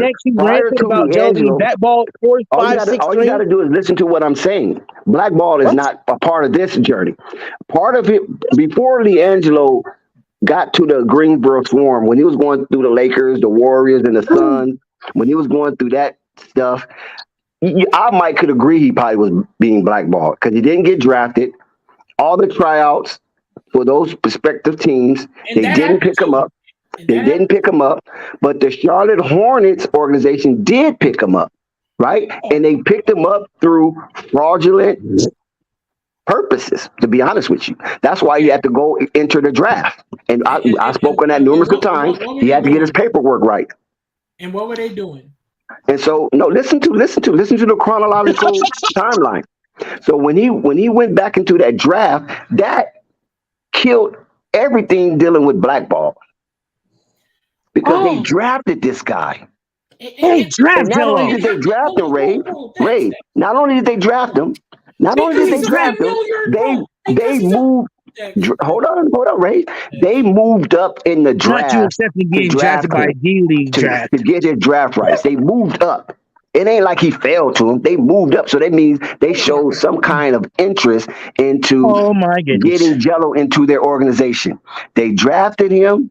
He did what he did. He sat off a doozy in the G League. And then all of a sudden, how you drop off the doozy by dropping 20? Okay. Hold on. And then boom, Jello just fall off the face of the earth, right? According to Greensboro Swarm. Because you know what they try to say? We're looking at a few players first, and we're trying to get those players acclimated into the system, and then we'll bring up other players. This is what they were saying in the Charlotte Observer. I agree on that. But here's what I'm saying. You just said, just like you just said, you just said you couldn't understand it because they drafted him and all of that. Yeah, that's easy to say because guess what? He was a household name. He was a familiar face. That is easy to do because you don't know the rest of these trash cans. So you're like, okay. Okay, they say they use them for promotional purposes then, not blackball. We can get him in the draft. Let's move him up. Because they did use them for promotion. Hold on. And they're going, hold on. I'll tell you, because they're going to move up. Because he's a household name, remember, he's already showed the NBA a little something. So any of these guys can say, you know what, let's get Jello as well because they seen something of what he can do. So Horner's like, you know what? Let me move up just a little bit to Yes. make sure he doesn't get taken. Because Yes. we know he's a familiar face and we can pick him up real quick. That's what I'm Yes. saying. That's Yes. easy to say about him being drafted, but we are calling it blackball. Because if you're going to make him work hard, if you're going to make him earn his stuff, fine. But if you're going to do that, let's do it in a respectable format of what do you do with the other players as well who work hard and show that they're the better players? You earn them the minutes. And the fact that you didn't do it and the fact that you kept using them in front of this picture. Remember, the G League, he was all of the. Yeah, I'm walking with you, Ray. Breaking news. Remember, breaking news. LiAngelo Ball is the first name you see on the list. He is the big picture in front of the Instagram. And they were just making him. The clout was there. Okay, and then you say, okay, give him the minutes, give him the opportunity, you guys, and we watched it. He got the minutes, but we also saw that LiAngelo worked hard, played hard, shown he was the best player, and you still slowly dimmered him down more and more into where? To the depths of the shadow. And that's why we're calling blackball, because that doesn't make any sense. See, that's where you lose me at. You was cooking. That doesn't make sense. You lost me right there on the blackball. Because Ray, let me ask you a question. Okay, listen, hold on, Ray. Everything you say, I agree with until the blackball. But listen to this real quick. Ray. I agree with everything except the blackball, because you mentioned something so poignant as that they promoted him, right, to be the face, and then they don't play him. So do you promote what you blackball? Dex. No, you promote. Dex. Hold up. You promote because he's a household name and you can make money off of him. But as a player, you saw what they did to him by he got on the court, he showed he was the better player, and you said, you know what? We're going to take away more minutes because you're good. That doesn't make any sense. If I'm a player, if one of my guys on my roster that's sitting down on my team, right? I was a coach before. If one of my guys that I have on the bench, hey, coach, I've been working on my game. Let me show you a little something. I'm like, okay, man, I'll put you in a little bit here. Go ahead. Oh, snap. He's hitting threes. Hold up. He's crossing people up. Oh, let me see what I do with you for next quarter. I'm gonna make you play a little bit longer. Okay, maybe that was just one good game with this guy that I've been sitting in the bench. He's been on the bench. Let me see what he's been doing. Then here comes the next game. I did let him play 5 minutes. Let me play him for 7 to 8 more minutes because he said, I worked on my game, coach. Let me show you what I can do. And he did good. Let me give you just 2 more minutes extra. How about that? And he does the same thing consistently. Then, I say, okay, I have to boost this guy up the roster of minutes, and I have to find out who he is better than because I need him to help us win the game. The Hornets said with LiAngelo, okay, you're better than these guys. You're playing better. You're working hard. You're proving your worth. Let me give you less minutes. That doesn't make sense to our eyes and ears. That's why we're calling it blackball, because you clearly used him as clout. Yes, they did. They used him as clout. Yes. A face. And not only you clearly use him as face and clout, you even try to trick LaMelo. Hey, LaMelo, we are caring about your brother. Here we go. We gave him an opportunity. Candy. Stop the bullshit. We got some more people on the panel, Ray, that we want to hear voices from. And right after this, we'll come right back with Malaya and Purple Baby. This is Holly Heat of the Hot Seat with Holly Heat, and this is Flight Sports TV. We got Malaya and Purple Baby. Yes, we'd love to hear your perspective. And let me say this before they go. Anybody who sees the link, you're allowed to say anything. We definitely want to hear everybody's point of views. If you're new here, hit that sub and like. We are a well-known channel here on Flight Sports TV. Please hit that sub and like. Dex said many times, go look in our catalog. We have millions of videos, millions of interviews. And yes, the big baller himself was here. So if he comes back and you missed it, hey, like I said, you didn't hit that sub and like. So please do that. It's okay. Even if you only have to say one little sentence about how you feel about the subject and you want to leave, you can do that as well on Flight Sports TV. Go ahead, my bad. Okay, before I'm sorry, Purple Baby, but I'm gonna allow you to cook after me. I just want to ask questions to. Can y'all hear me? Go ahead. No, you have the full red carpet. Okay, I just want to ask definitely Dex and Flight a question. If LiAngelo, let's just say this, I get, LeVar said that LiAngelo wants to play for the NBL and all of that. But let's just say, if, because it ain't fully confirmed he's going there. Let's just say if LiAngelo doesn't receive a contract this summer from the NBL, I mean, not from the NBL, but if he doesn't receive a contract from any NBA team or any G League team, and he only receives a NBL contract, what does that mean to y'all? If he's only receiving an NBL contract, and no other NBA team contacts him, no other G League team contacts him, what does that seem if he's only receiving NBL offers? Let's just say that if in a bubble that's happening, what does that seem to y'all? Well, I would say if we look at it like that, then whatever he put out on that court wasn't enough to,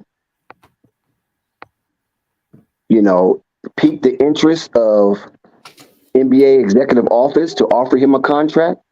But I don't think it has anything to do with his skill or his skill set. I just think it has everything to do with a lack of footage, continuous footage, and being the type of player that he can be based on the lack of minutes given to him throughout his tenure as the Greensboro Swarm member. Okay. And I think it would be a mixture of two things. One, his father, because we could tell by the beginning of time when it comes down to Melo, Jello, and Zoe, they always try to stick it up to his father because they didn't like what he was saying or doing or whatever it was, and the fact that they didn't like when we all said that Jello is obviously a premier scorer that's probably better than a lot of NBA players that can shoot threes and stuff, and they don't like that too as well. And imagine like we've been saying for the longest. Let's say Jello, Zoe, and Melo, they come together and they do exactly what we've been saying with LeVar Ball. They're not gonna like that. They're not gonna like if they see them three brothers dominate, because then it will go against all the haters that said something about them, because they're gonna go, wow, we did say that it cannot work, but here it is being shown that it can work. That's what I'm saying. Go ahead. I just wanted to ask that question. I feel like he's. I don't know if the word is. I don't. I'm kind of agreeing with. I don't know. I just wonder, like, if he's not receiving contracts from the NBA or G League, something's going on. If he's just receiving NBL contracts, and let's say hold on. Let's say if Jello goes to the NBL, right? He goes, plays 2 years down there, and he plays very well. He makes probably all-star teams or whatever they have down there in the NBL, and he plays very well, has good stats. And let's say, after that, he's like, I gave good, time down in the NBL. I think I might get a shot in the NBA again. Let's say he leaves the NBL, right? And no NBA team calls him, no G League calls him. What happened? What happened? Why? Let's ask that. Like, why he wouldn't get a contract? I don't know, because I can't even fathom that nobody will call him if he's successful in another league. I just believe that the Charlottes was playing pickle with Jello in his minutes based on trying to lowball LaMelo Ball. And you see what they allegedly offered LaMelo for his opening uh, what they call it. Shit, I forgot the words they used, but they offered him, and I don't think he's going to take it, but they still a qualifying offer, you know. So I told allegedly, I'm not it's saying not beneficial. I think sorry to cut you off. I'm not saying that LiAngelo won't receive an offer. But let's say if that just happens, if he, has a good term down there, let's say he just spends 2 years, or probably some of y'all think he's going to spend 1 year down there. But let's say he spends 2 years, he has successful, but the NBA and G League doesn't offer him anything. What does that feel in your mind? What does that mean in your mind, Dex? Especially to you, Dex. What does that mean in your mind? I'm not saying they're not going to offer him, but if they wouldn't offer him a deal, what that seems in your mind? But like I said, it's hard for me to fathom that he won't get an offer because I believe that he has a skill set that's much needed in the NBA. And that skill set is being pampered right now by multiple executives in the NBA. So it's hard for me to even think that if he spent 2 years somewhere and he's doing fairly well, that no one will give him a crack at a rotation slot. It's just hard for me to think like that. So I don't even know, you know what I'm saying? Because I think that's above my mathematics. I just believe that LiAngelo with the Charlotte Hornets was just part of some shenanigans. That's what I personally believe. So that's why I don't believe he was blackballed. I believe that he was being used as a tool and exploited, most definitely. And I think it all boils down to retaining LaMelo Ball at a reasonable price with his rookie extension. I just want to ask after this if Purple Baby can go right now and say what she. I want her to hear what she has to say. I don't want nobody to take over her time as well. We appreciate you, Malaya. Thank you for allowing me up. I'm gonna head back to the chat, but I definitely want to hear Purple Baby what she has to say. Well, first of all, as far as the LiAngelo and the G League thing, I already knew what it was. Them to draw attention to their G League team, they seen dollar signs. That's all it ever was.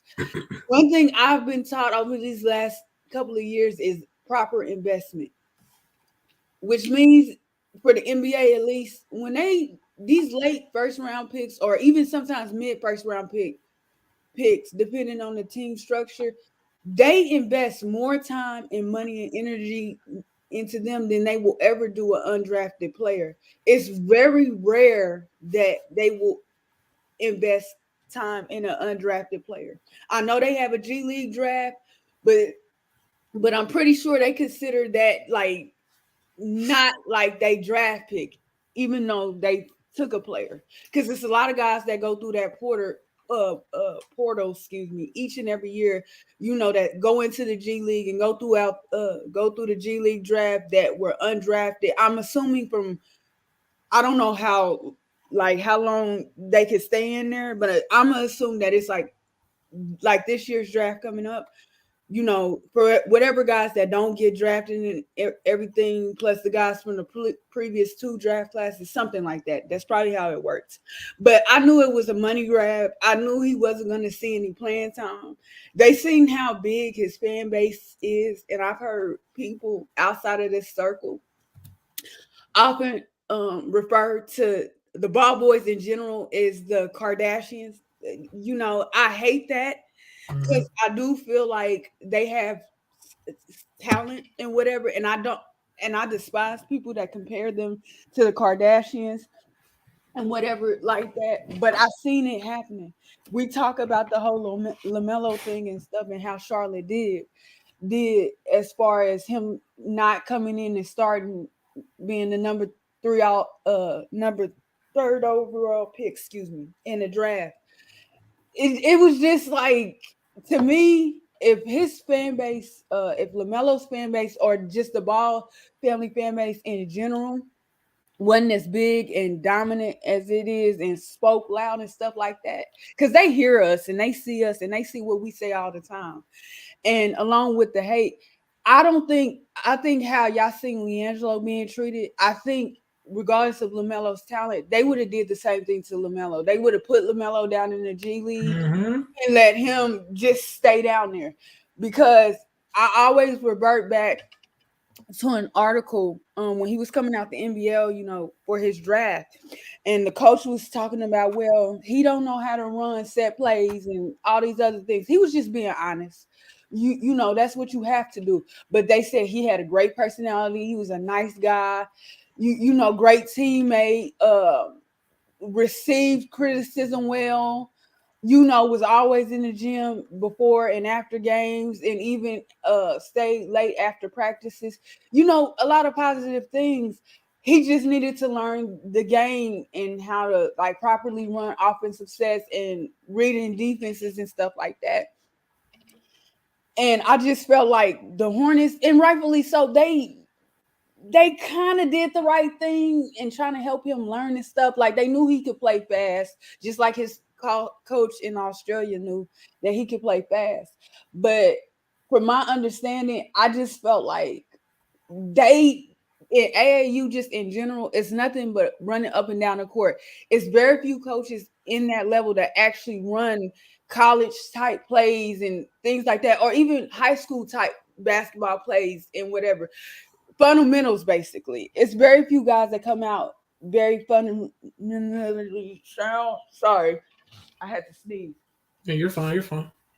But it's just it's sad. I'm happy if he actually goes to the NBL. I thought he should have did it a long time ago. And all I've ever asked for is I want these. I know y'all want them to play together and whatever, but I want to see these guys grow separately. I want to learn more about their personalities as individuals. And I just think sometimes just the fanfare around people wanting to see them play together, plus what the dad is saying, it's too much. And a lot of people don't want to deal with that, especially NBA teams. And Dex, if it's true what you're saying about them offering him the qualifying offer, what did you expect? I told you, whatever his rookie max was, whether it be Jordan Mitch Cup check, whatever it is. And I understand he made the All-Star game and whatever, but he was sent there by the commissioner. It wasn't a fan where the fans got him in. I know he received coaches votes and stuff like that, but I'm not exactly sure which coaches voted for him and stuff like that. But it's not surprising. I said things that would normally be a one-up for most players doing that is a disadvantage for LaMelo and LiAngelo, but mainly Anzo. Yeah, like, it's cool he made the All-Star game, but the first thing people said was he shouldn't have made it. It shouldn't have went to him and stuff like that. And then he missed it, the rookie versus sophomore game, his rookie year, because I believe he was injured or they didn't do it. I forgot. But he didn't do the skills challenge. It's just so many things against him. And right now, to me, he's playing behind an 8 ball. Tyrese Halliburton, from a pure talent standpoint, LaMelo is way better than him to me. But he's now behind Tyrese Halliburton. K, even when K came in, people was like, well, if LaMelo was in that draft class, K would have went over him. I just sat back and threw my hands up and I gave up because I was like, for every thing he works at and gets better on, people they don't want to give him credit for that, because to them, when they listening to shows like this, they feel like y'all are not fair enough. And it's other people out there too that they listen to and they feel like y'all not fair enough. Y'all not honest. And the talent y'all see, y'all feel like they don't have anything to work on. Like, I know LiAngelo is a shooter. I feel like he should play better defense. And in today's game, you have to have some ability to play make. And but I did remember looking at his game coming out, and even when he did the little thing with UCLA, I don't know what it's called, but I remember, like I said, to me, he got an old style feel to his game, like the way he played, and not too many guards play like that with the hook shots and back to the basket and stuff like that. Like, it's dated. you know, and I was interested. I remember trying to follow him at UCLA. I kind of get disappointed because they were like, "Oh, I don't think he's going to start." So it was just a lot of things stacked against them from the start. It's not fair. It's not right. But a lot of people are aggravated by the Ball family fan base. And that's Yeah, and I want to piggyback off of what she just said. She said some other things on how she feels about the brothers. Just a reminder, all three of them was has had some type of example of blackball. They all had to deal with it in some type of way. Maybe one of the brothers had it worse, or one of the brothers had it less. But they all had something little funny, because we could all remember when Zoe was dealing with Luke Walton, and they asked him, "Hey, why did you sit Zoe on the bench?" "I don't know, his father." And the thing is, the same thing with LaMelo Ball. The man wasn't even going to even be on the court like that. It took an injury for that to happen.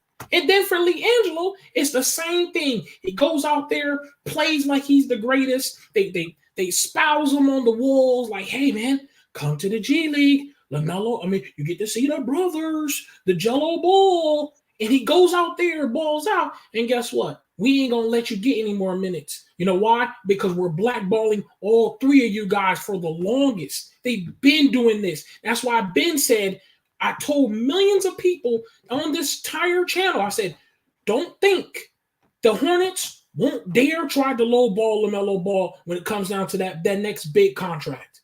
Because that's who they are.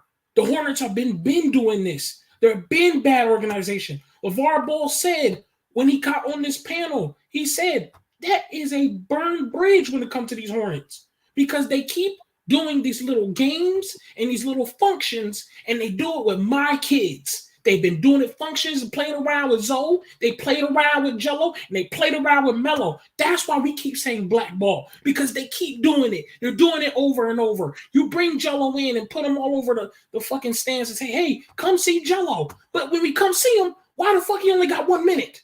That's blackball. Why the fuck you draft Melo Ball as the third pick overall in the fucking draft, and then you put him out there to play a bench role, and then not only that, when you exclude him in the starting lineup, you try to be slick and put him at small forward. You know good and well he's not a fucking small forward. Lonzo Ball dealing with that black ball bullshit too. Oh my God, I'm Patrick Beverly. I'm going to fucking ham squash his 18, 17-year-old ass, and I'm a fucking 25-year-old good man. Fuck out of here looking like the black marble. I'm going to go mess him up and go fucking big bulls him on the leg.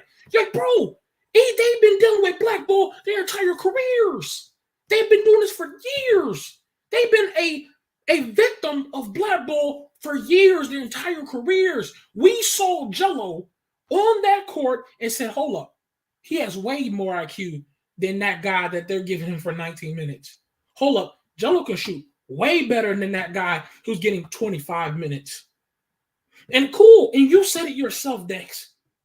Fine, if you don't give him 30 minutes, fine, at least give him 15. At least give him 15. Can he get 10? Did he not play a worth to get at least 10? No. We the Hornets of Greensboro, we're going to give you 2 minutes. That's why we're saying black ball. Because they're dealing with this for years. Ray, drop the link for Hoop Jargon. Shout out to Hoop Jargon. I got him. So they're a victim of this for years. That's why we're saying black ball. Because continuously something happens. It like Purple Betty just said, it don't matter that LaMelo got all-stars. Rave, I don't mean to disrupt you, but Zion is back fat again. I'll talk about that one later. But I said this a lot of times ago. I said they lowballed what's his name? The guy that used to play from Hornets that was doing good. They lowballed Kemba Walker. I said they will do it again. And y'all go, what you mean? He did the All-Star. He Rookie of the Year. He's clearly the franchise player of the year. That's what you do, is giving him the money. I totally agreed with y'all when it comes to that. Y'all want to argue about what they're supposed to do. I'm arguing what they are doing. You And get what I'm saying? That's why everybody goes, Rave, what are you saying that they're not going to give him the max contract? I'm like, bro, they ain't going to do it because they live with this blackball bullshit. They I live want with this doubting bullshit. They live with the man Mellow Ball can be whatever championship. They still gonna find a way to lowball him or something. They gonna figure out something because they've been dealing with this.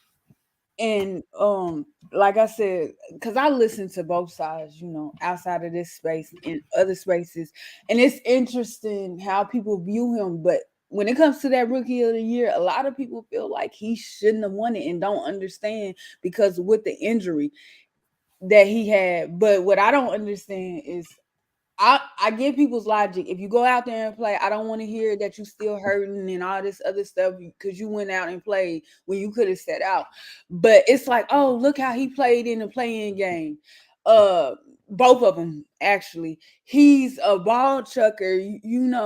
He's inefficient. He's a high turnover machine. He plays no defense and stuff like that. And even with the Wembanyama thing, because I want to see LaMelo Ball be very successful at his highest peak. I got nervous because I'm looking at the fanfare around Wembanyama, and I'm like, yo, if Charlotte was to have gotten him or will get him, whatever. I'm like, yo, I can see them being like, yeah, LaMelo ain't really what we looking for. And between his ankle injuries that he's had and his wrist, yeah, we not gonna get off of him immediately, but maybe if we do give him a 4 or 5 year deal, 2 years into that new deal, we're gonna trade him because now Wembanyama is the reason why we're gonna make money and we can get people to tune into this team without LaMelo Ball. I can really see that happening. Like it would never surprise me. I agree. I agree. Michael Jordan. Shout out to Hoop Jargon. Okay. Yeah, I heard Hoop coming in. Is he in there? Appreciate it. Yeah, I'm here. I'm Hoop letting everybody cook. You can go ahead. Yeah, my last thing, what she just said, I'm bouncing that as well. We seen it for years with Michael Jordan and that whole entire organization, that office. Everybody was jumping on me. I said, I don't see nothing different with that organization. I said it when LaMelo was on that team. I said, please get him out of there. I beg you. I said in the G League, I don't want Jello on the Hornets G League. I know what they're gonna do. Oh, Ray, if you don't know what you're talking about, no, they gonna give him, his opportunity, his minutes. I'm like, bro, no, they ain't. They gonna play games. I said it, but I was, it's okay because Rave's takes don't go good until later. Because I said it, I saw it coming. Now we're like, huh? Now guys who don't understand is like, huh? Wait a minute, Jello, he dropped points, he passed the ball, he dribbled, he played, decent defense. He played enough to get some more minutes. Why is he not getting more minutes? Everybody's all confused. I'm not confused. I'm saying they've been a shitty organization. It's the same thing with LaMelo Ball. LeVar Ball came up here and said, it's raps. My children gonna leave that team. Melo ain't signing that contract. He up out of there. Go ahead, Hoojar.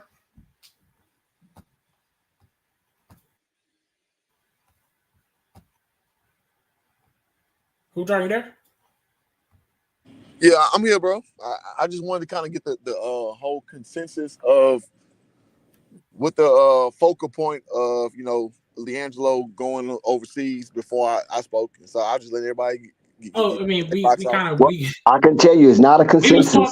We were talking about this a while back. That we got deep into it because Dex wasn't saying this ain't blackball. And we were trying to explain to him how it was. But go ahead, you can speak on it. Well, I put it out like this. I'm gonna put a video out in the morning. I pre-recorded already, so it'll drop in the morning. Listen, man, and I know that some of the stuff I say LeVar ain't going. He not on board with my opinion, and that's okay.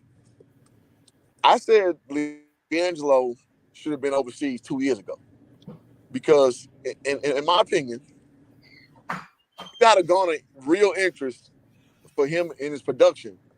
And I know that again. I know verbatim that LeVar don't like the PJ Tucker analogy, but I do though. And here's what PJ Tucker's story was. It's a cat I played against in college. He played University of Texas, and they beat the brakes off us when I played. But also LaMarcus Aldridge and Boobie Gibson was on that team, so it was a good ass team. I say this all the time. PJ Tucker is the worst professional player I play.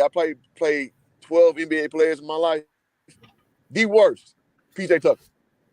But PJ Tucker, if you know his story, he got drafted, to the Toronto Raptors, and it didn't work out. He went overseas for a few years. He came back, and not every, but a lot of playoff teams want his services because he got that same similar build as Jello, 6'5", girthy, pause.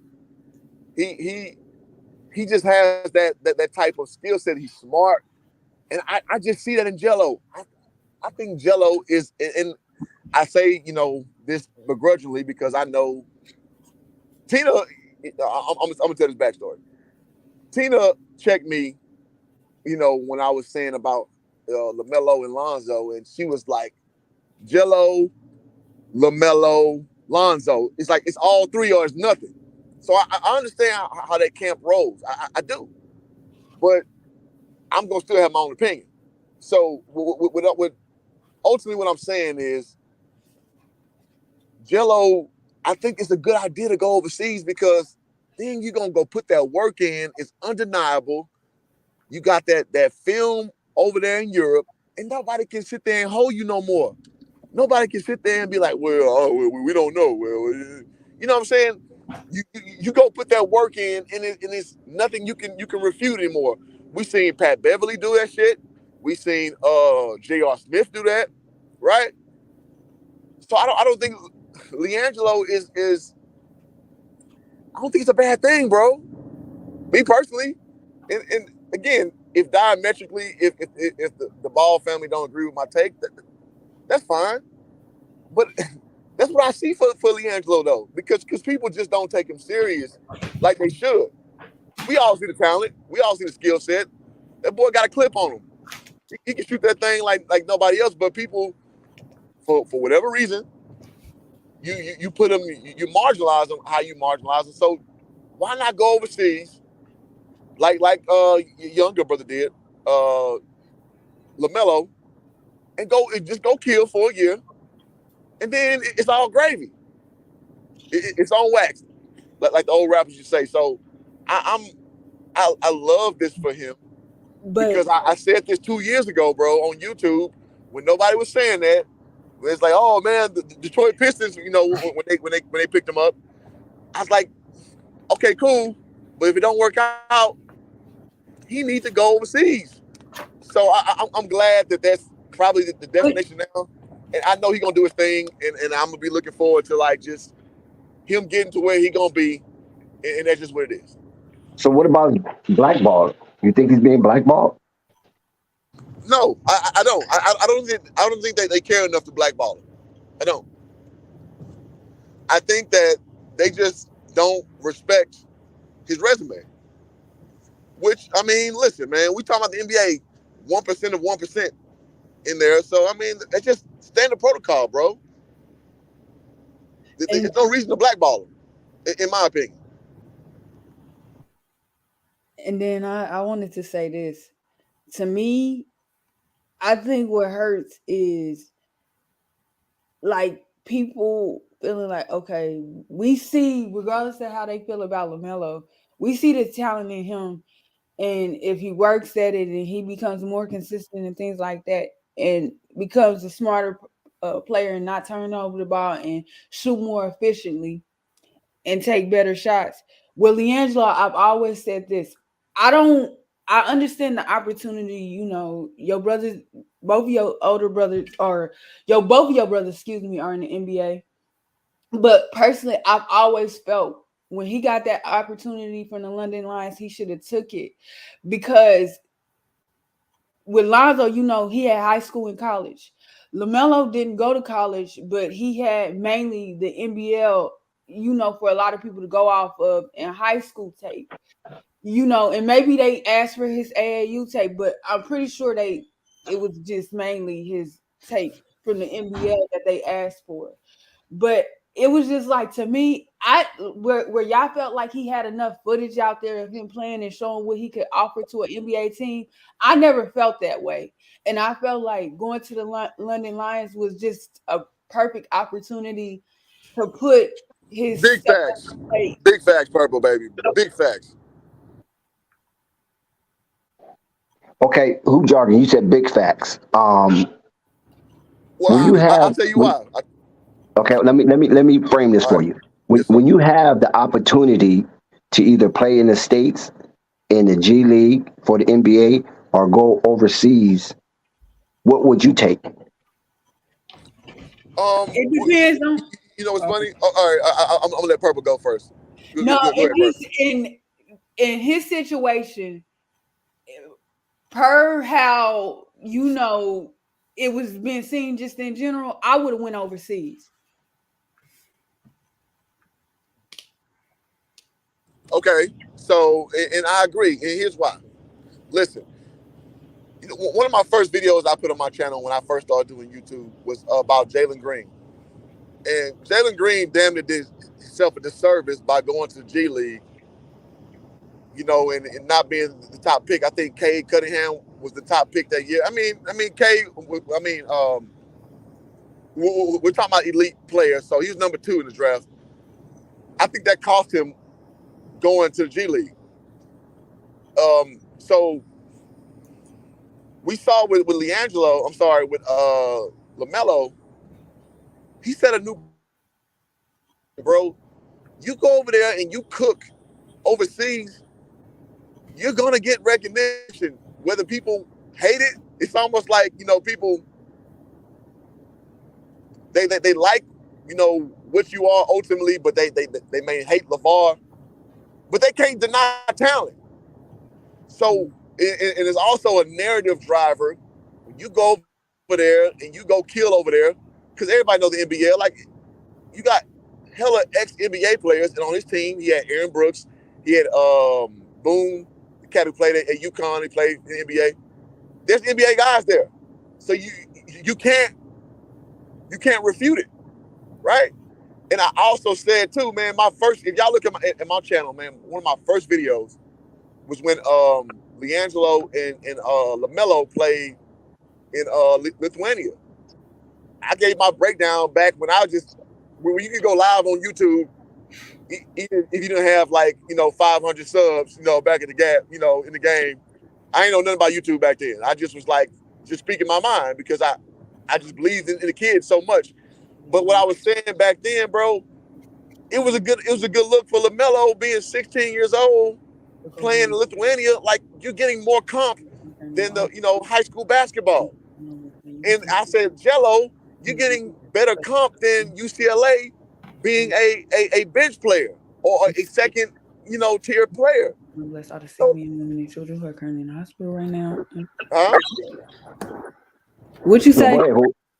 No, No, I'm just saying, no, you were talking. We yeah. overheard you a It's little fine. bit. She didn't mute her mic. It's all right. It Shut, happens. Okay, shut up, shut yeah. up, So hoop jargon in here. I hear you in here cooking hoop jargon. yeah, it kind of threw me off a little bit.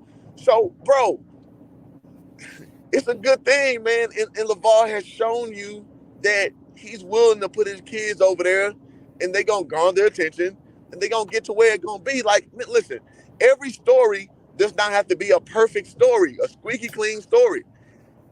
All people care about is the end result. It's just like a fight. So all fights, you don't care about if you kick somebody in the nuts a little bit, if you punch them in the kidney a little bit. Who won? Who won the fight? So when I look at Jello, it's like I've always sized him up as, who cares about if it's a little rickety? Who cares if he's not a top draft pick like LiAngelo? I'm sorry, like LaMelo and Lonzo.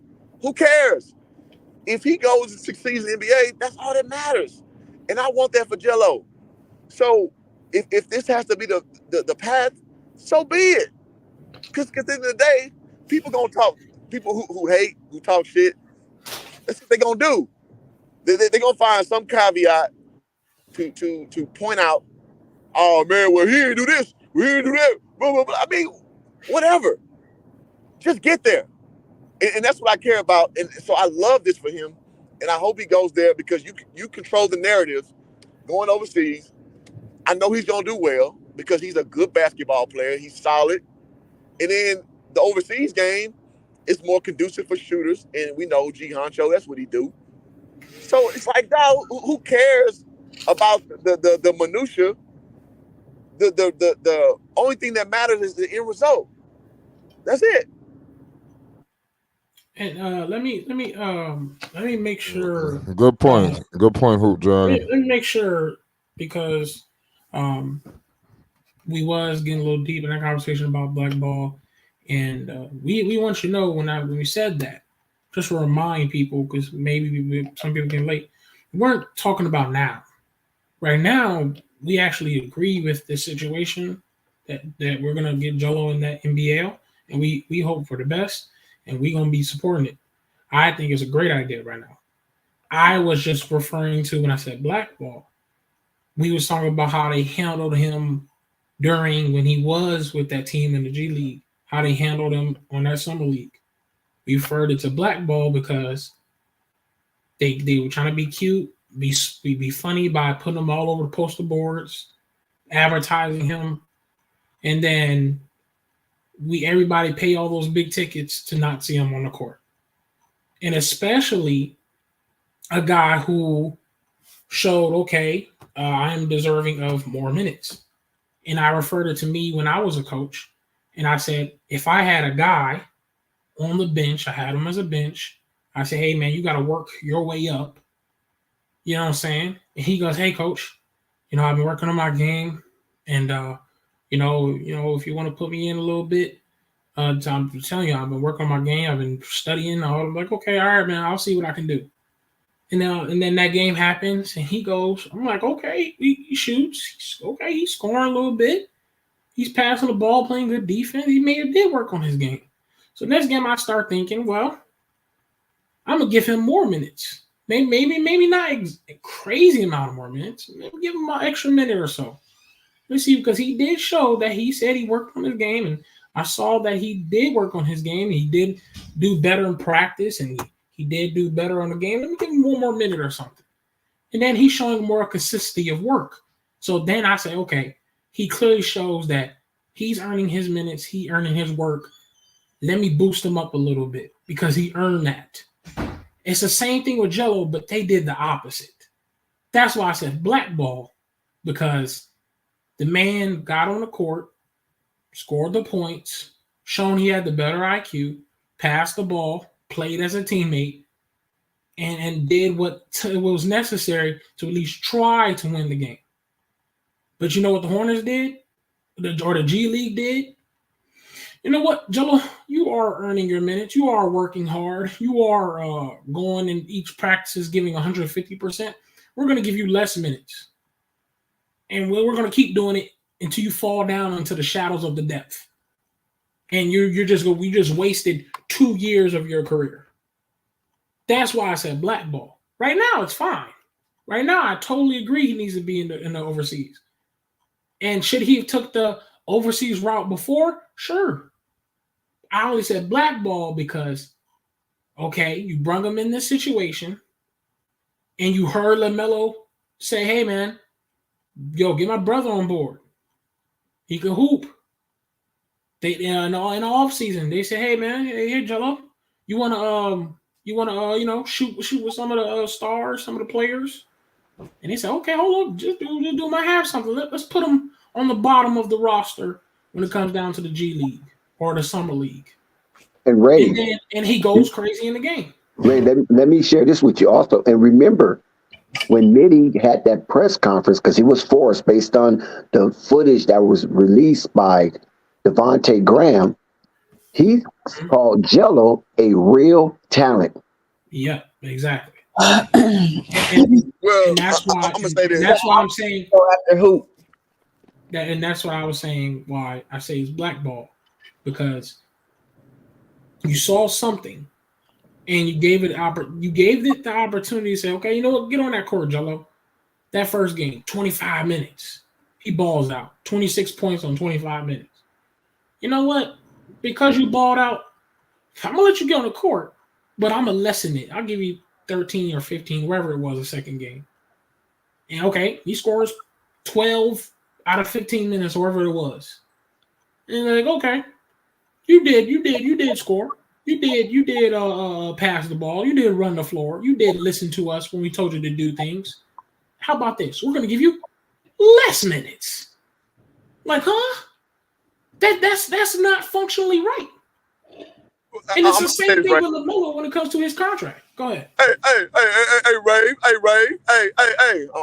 My Uncle Vern voice. You know Uncle Vern would have came in. Rave. Hey, I'm sorry, y'all. Talking that bullshit. No, I'm gonna say this, bro. I don't dislike what you're saying. I just don't. Fundamentally, I don't agree, because I just think they don't think he's good enough. That's ultimately the problem. Yeah. They don't think LiAngelo's good enough. They never. Oh, you're saying you don't think they believe he's good enough? Okay, absolutely. Yeah, I second that. I don't think it's this kibosh on him. We trying to prevent him from succeeding. I just think they don't think he's good enough. So, but compared to who? Jargon, not good enough compared to who? Compared to who all the people on that draft board and the guys they bring in. Exactly. That's it's funny, hard. ain't it, Dex? I know. That's hard. That's hard. It's funny. Well, but it's reality though. So yeah, it is. I don't deal with being ideal. I deal with reality. So reality is clearly they don't think he's good enough. So you go over there, and that's why, again, I'm an advocate for you go over there and you kill overseas, because people respect overseas basketball, believe it or not, ladies and gentlemen. You go over there and kill, and then they gonna come back with the pocketbooks open. Mm-hmm. That's what I want for LiAngelo. That's it. So let's adjust to what they. I mean, because it's like anything in life. When people typecast you a certain way, they view you a certain way. If you're an actor and they think you're like a bully or a thug, you get typecasted. Or if you're like a nerd, you get typecasted, right? In the NBA, it's the same way. So they see LiAngelo is basically the third worst brother, and he's a shooter, but what do we really know about him? So go over there and smoke. Go over there and smoke, and then you break that stereotype, and then it's like, yo, now I name the price. That's what I want for LiAngelo Ball. So and that's what I mean ultimately. So it's blackballing, I guess, a little bit, but not really. It's more or less the people who you know what? I'm gonna land the plane here. You remember when LaMelo Ball, when he became a 5-star kid to a no-star kid? Mm-hmm. Y'all remember that? Mm-hmm. Yep. He literally was deemed as a no-star kid, and we clearly could see this kid was gonna be a top 5 draft pick. And slowly he brought his. So it just shows you the culture is deriding. So you have to get above the narrative, right? And then you name your price after that. So I just think LiAngelo, in his own way, just get to that point, go over there overseas, go kill, and then you name your price. That has to happen. But who, Johnny? That's why I'm thinking we're both saying the same thing. I'm just going further, deeper by saying it's blackball, because I've seen it occur with Zoe. I've seen it occur with Melo. And here we are, we've seen it occur with Jello as well. Yes, what you're saying, some of the players don't see him as he's a legit player. And that part, I agree with that. what you just said, I totally agree 100% everything. That's the only reason I'm saying blackball, because if you look at the black definition of blackball, everything that you said is all a part of blackball. I'm just saying the same thing Hoop Jargon is saying, except for Hoop Jargon is saying, look, some of these guys don't statue LiAngelo the way we do. And that part is fine. That part is totally fine. My hands is up. I surrender. Shoot the gun. Pow. I got that part.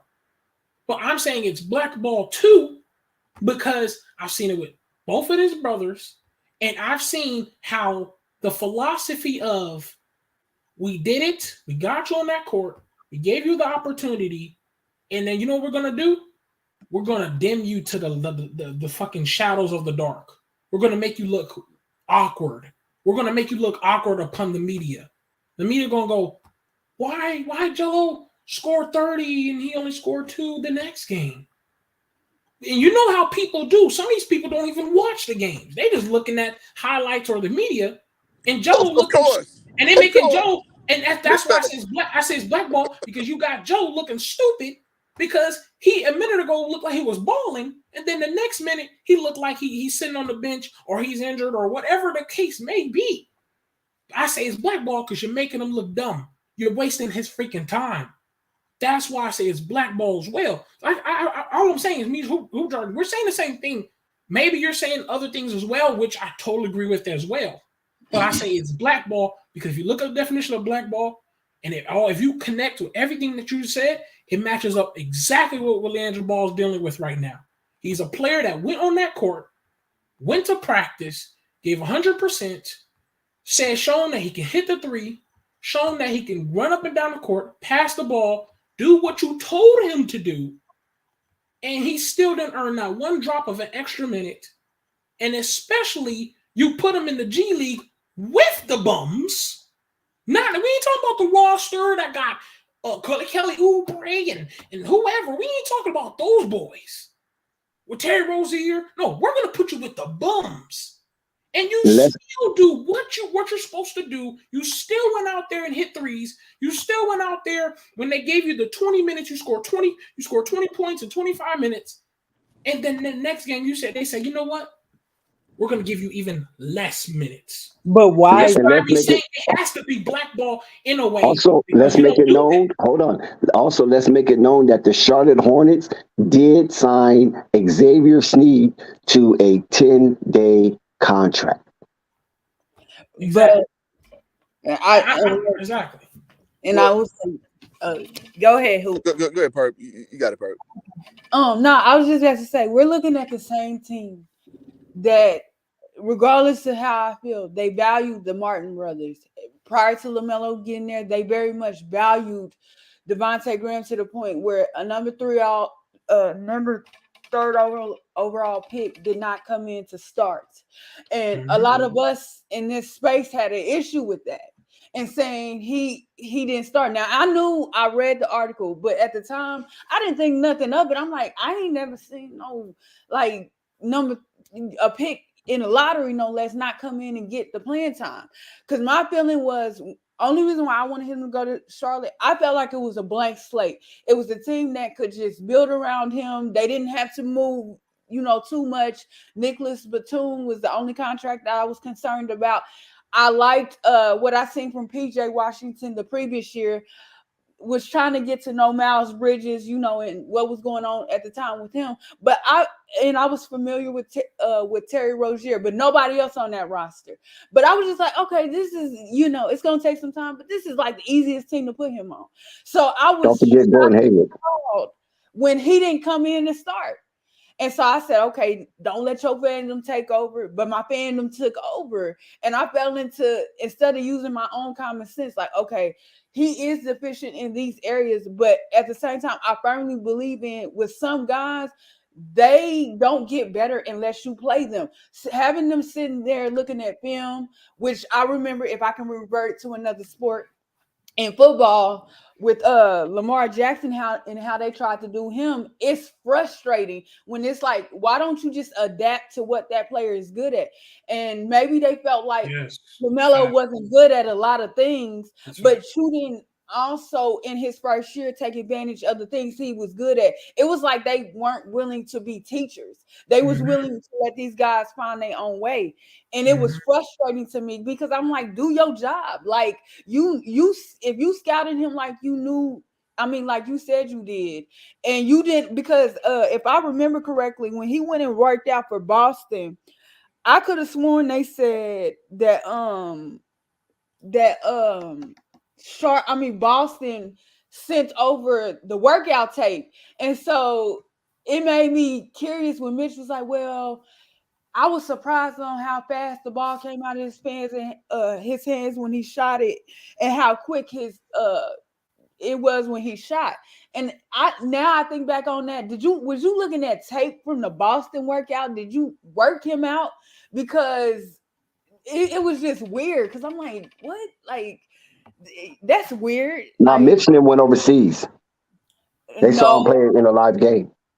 I know that, Dex, but I think it was a press conference. I mean, what's the name? Leading up to the draft, I know he went over there to watch him play, but it's hard to explain. It just came out off weird to me. But I'm like, when we look back at the situation, I want y'all to understand, they never valued LaMelo. It ain't about what talent. They knew the talent was there. Yeah, they did. Was there. You're right. There was no value. If he didn't do some of the things he did, and I don't feel like their hand was forced in the situation because of what he showed. I just think they put him out there because they was like, yo, watch these fans. They already don't know what they're talking about, but we're just going to embarrass him. We're going to put them out there to embarrass him, to show that he should never have a starting position. Matter of fact, that he needs to be in the G League. And so when that didn't happen and he struggled just like any other young player or whatever, they kind of felt a certain way. They was like, well, he do have a nice feel, and it's great once we can get him into learning how to run a structured offense in the NBA. He has great feel. It hurted them to do that. I don't think they ever wanted to get rid of Devontae Graham at all. I felt like if people from the media's perspective, national media, wasn't paying attention to LaMelo, they would have never even started him. They would have went on, and in year 3, we would have walked into this season with LaMelo Ball coming off deep in the bench, or possibly in and out the G League like they did with Jalen McDaniels. I think I said that right, because his brother's name is Jaden. I think whatever one was in Charlotte. But yeah, Jalen McDaniel was in Charlotte. I'm gonna say this in conjunction with the purpose, saying it's just in my opinion, it's just not that deep. The NBA is an entertainment based league, so obviously you want people gonna put asses in seats. You want people who you deem as the best that you can put out there as well. I just don't think it's personal grudges out there like that, unless you make too much money and they want to cut your money off. So in this case, I just don't see these young guys as being the liaisons of that game, because they're not really cutting the mustard, as it were, for like, all right, this dude make too much money, let me shut this dude up. And I'll give you an example. Your boy DeMarcus Cousins. Yes. He got blackballed for sure. Yep. Yes, he got blackballed because his mouth was too big. He's too injured. And I mean, listen, man, I love throwback bigs who play big boy basketball. But DeMarcus Cousins was an asshole, and it just got to a point where, does your production match your mouth? And it got to a point where no. And it started with the Golden State thing, and then it just kept, snowballing downward past that point. Check that his ass couldn't cash. Absolutely. They made sure he was well down and injured when they did it. Yes. I seen that coming. Yes. So he got blackballed for sure. I mean, because he's good enough to play the NBA right now, absolutely. But he did it to himself. So so when I look at a guy like that, I can't say the Ball brothers are in that same predicament because they don't talk. Oh, see, I disagree. Here we go. I disagree. They don't talk though, bro. Hold on. All right, go ahead. Okay. I'm gonna ask you a question, all right? When Zoe got in the league, was he talkative or argumentative? Absolutely freaking not. Nope. Absolutely not. So he was opposite what his father was, right? Yes. Yeah. Did he act accordingly as a humble person? Even took responsibility for what he did or what he was doing? Absolutely. Absolutely. Okay. All right. So did Luke Walton come out and said when they asked him, "Hey man, why'd you take Zoe out of the game?" And Zoe and Luke Walton answered, "I don't know, his father." Did he not say that? It was irresponsible. Yeah. He did say that. Okay, cool. Yeah, he did. LaMelo Ball. He gets drafted. And we knew from the jump. We knew that these guys produce butts in the seats. You make money off of these guys. And you knew LaMelo Ball was the next up-and-coming rising star. He barely gets drafted by the third pick, and the Hornets came out and said, "Whoa! He barely got drafted. No. I'm gonna tell you what. You're a top he was supposed to be drafted. That's not barely get drafted, my boy. Because he's supposed to get drafted above. But you top 3 pick, bro. That's Jordan got picked number 3. And Jordan, hold up, and Jordan, the Hornets was not trying to pick him up. But that's not barely get drafted, bro. That's it not happened that way. They came out and said that already. That's disingenuous. The Hornets came out and said LaMelo was not the initial pick. Yep. But it doesn't matter. That's not barely get drafted, bro. Who Jordan? He said that. Hornets said that though. Say he didn't go as high as he should have. All you want. It's written on ESPN and everywhere you want to look up. No. Came out and said he was not the initial pick. It doesn't matter. That's not barely getting drafted. Okay. No. Okay, then maybe you misunderstood how I said that. My bad. No, I didn't mean like that. I think you're misunderstanding how I said it. Like he wasn't gonna draft. No, he definitely gonna get drafted. That's not what I mean. That's all I'm saying, bro. Go ahead, bro. Misunderstanding. But anyways, to back to the initial point. LaMelo Ball, you get drafted in the 3rd round pick. You knew what it was, and you kept him on the bench. Okay? Was LaMelo Ball the same as LeVar Ball with his mouth? He wasn't. But they was calling him. But they took it upon themselves to say, okay, we're gonna make you work, right? We're not gonna treat you like you're on a red carpet. We're not giving you this red carpet. No problem. And then when he got the opportunity to even play with the starters, they try to put him at small forward. They were trying to be funny, and they did that, rightfully so. Like, okay, all right, that's what y'all gonna do. Oh, well, he can play a little because injuries and what's going on. Throw him in a small forward spot. Are you serious? And he ain't no argumentative person. He balling out every time he touched the court. We had guys on this panel come on and say, "Oh my God, look at LaMelo Ball. Every time he touched the court, he gives 150% of what he does. He doesn't act lazy. He balls out." Okay, cool. He goes out there, he does his thing, and then guess what?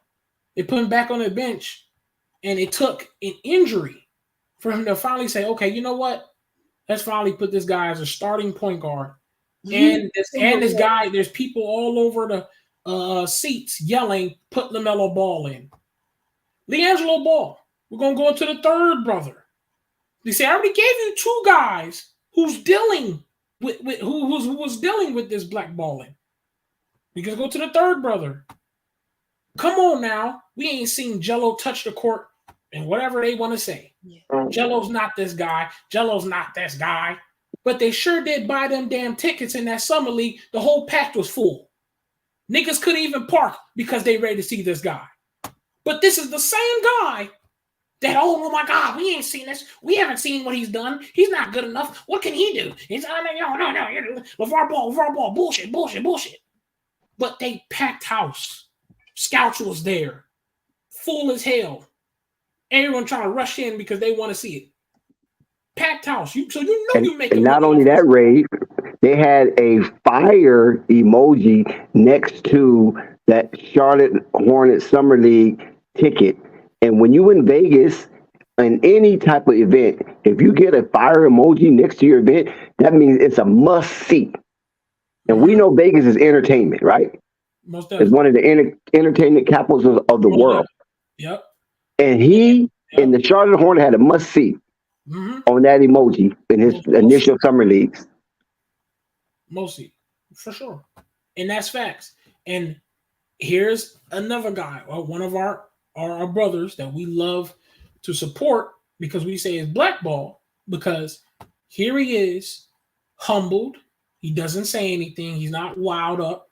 He does what he says, what you tell him to do. You told him everything what to do. You know what, LiAngelo?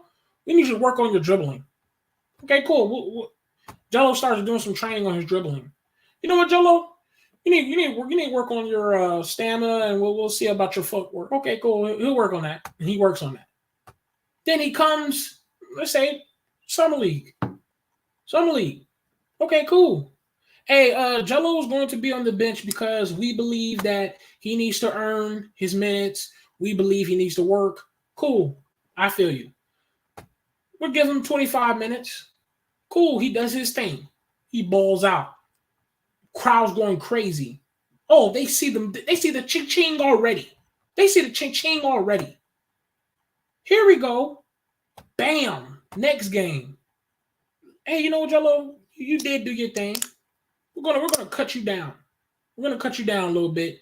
Play about 15 minutes. Okay, cool. Jello comes in and works his ass off for that 15 minutes. He still does his thing, but he had less minutes a game. But here we are thinking like, okay, cool. We're gonna see in the third game. He should be able to see him. Packed house again. Everybody buys the tickets. Let's see him this time. Where's Jello? Why is it fourth quarter and he ain't in the game yet? Oh, here he comes. Here comes Jello. Fucking a minute left in the game. Huh? What? Okay, so now we're talking about, is he good enough or not? We believe it. Can he play? That can't be true because we just watched him 2 games in a row. Him ball out and play way better than all his teammates. But you know what? Let's be respectful. Let's go to the standards of what a lot of these haters and doubters like to say. Hey, man, no, he has to earn it. Cool. Let's go by those standards. Okay, cool. The next game. What's the other guys doing? A bunch of nothing. Me and shout out to Rico. Me and Rico is watching the game, summer games, laughing and talking about the game, play by play. We're watching the towel boy flip the towel because that's how much more exciting it was. As soon as Jello came in, me and Rico was like, oh shit, oh my God. He coming in with 1 second left of the game. And Jello chucks it up a full court shot, hits that half court shot, bitches a hit. It was halftime. But once again, why is he only getting 1 minute every game? And the dude clearly was better than everybody. Okay, cool, fine. There was a lot of excuses of, oh no, we got veterans, and we believe in the guys that we had before. We want to introduce them, but you know, we'll eventually figure it out. Okay, cool. We eventually figure it out. Y'all want to keep saying that he's not good enough, he needs to work on his game. Cool, whatever y'all want to say. He goes to the G League. You do the exact same thing to him again, because guess what?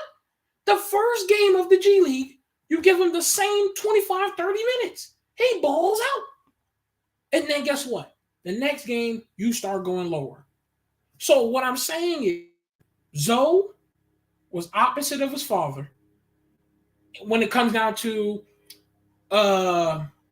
being a nuisance or being irritating, whatever they like to say, against the team or whatever it is, or being that joker. A blowhard.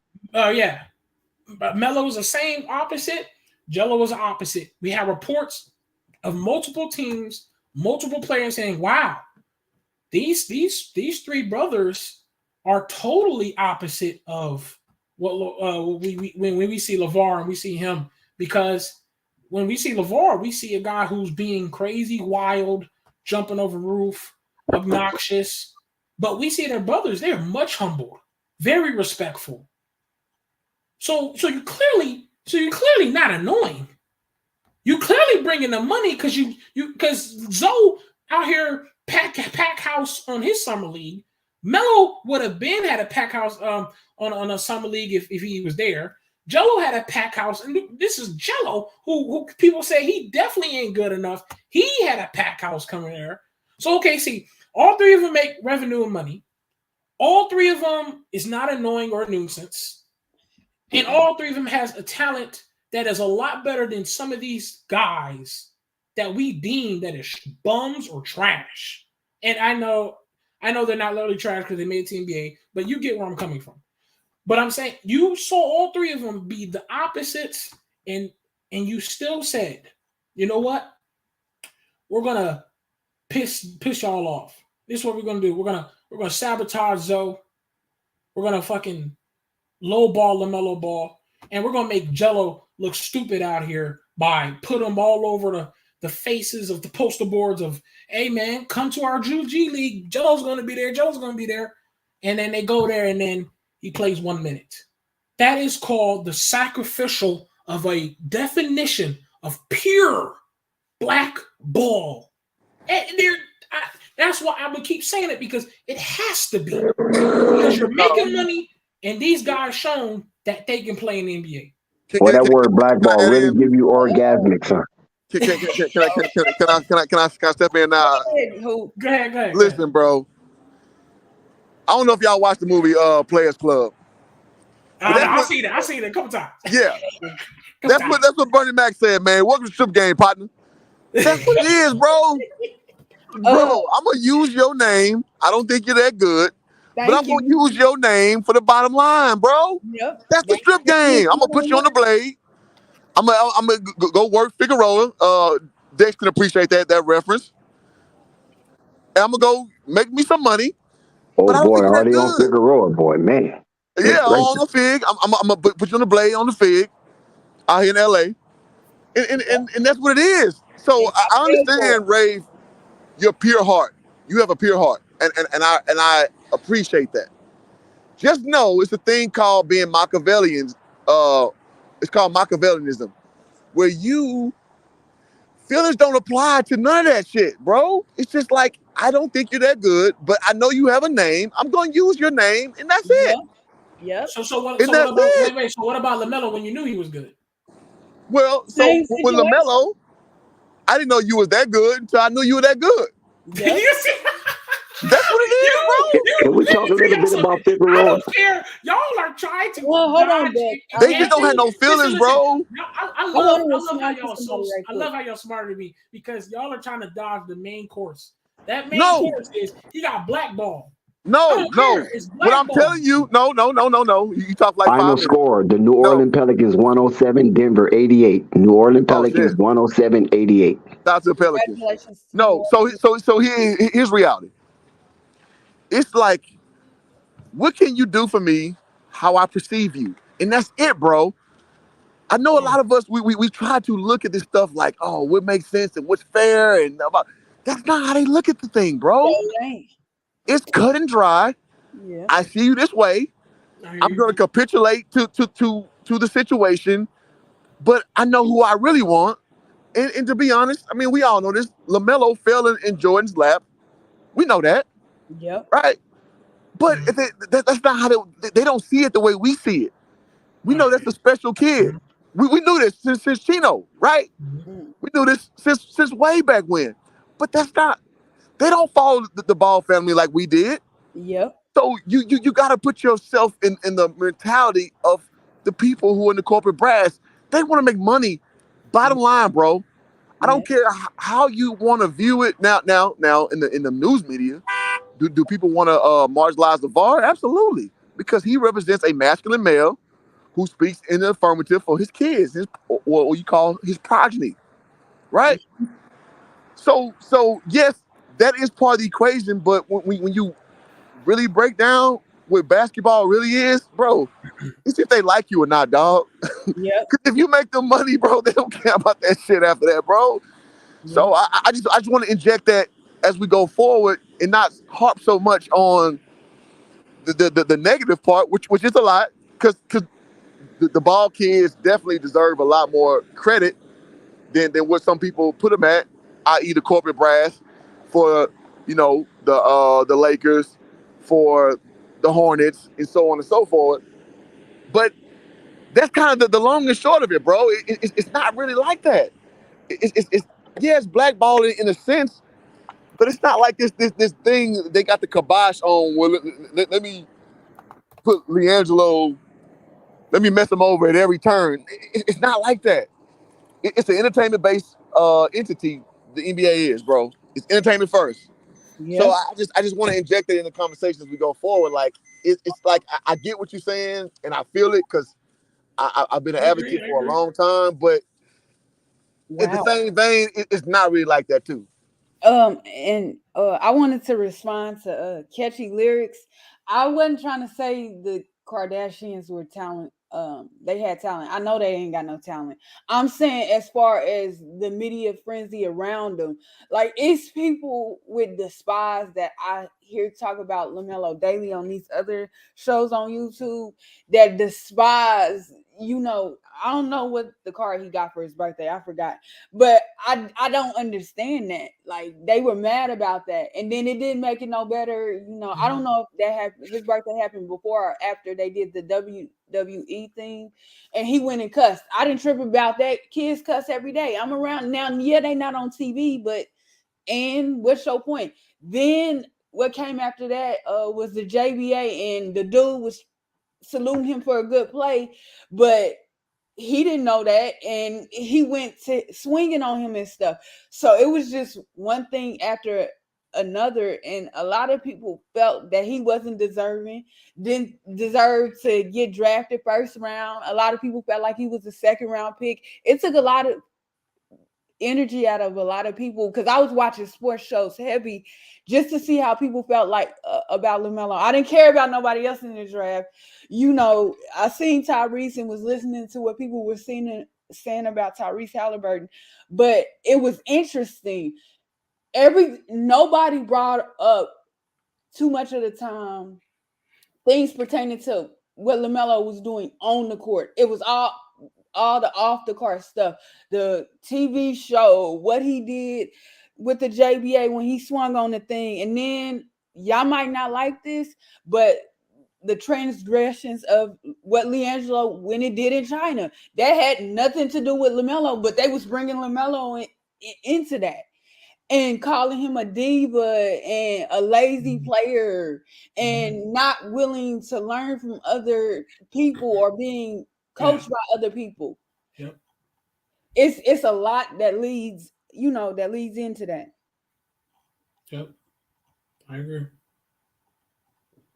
And anybody who's listening, once again, you're free to say anything if you want to come up here as well on the panel. Even if it's just one comment and you're done. So anybody who has not typed and you're just watching them from the back and you don't feel as if I promise you're gonna get the red carpet. Now, if you come out here vocal and going crazy, hey, you might get something from Dex and you're gonna set you straight and make sure you're right. But other than that, man, you can stay how you feel about it. You know what I'm saying? And we appreciate everybody who's watching and listening, man. For real, hit that sub and like. Yes, sir. No doubt. Thanks, Ray. Shout out to Flight Sports TV, the machine, the voice of the voiceless, the people's champ, the hottest in these streets. Shout out to the panel as it reaches its premium peak. Shout out to Malaysia. Shout out to Purple Baby. Shout out to Hoop Jargon. Shout out to Rave. Shout out to Toxic T. Most definitely shout out to Flight.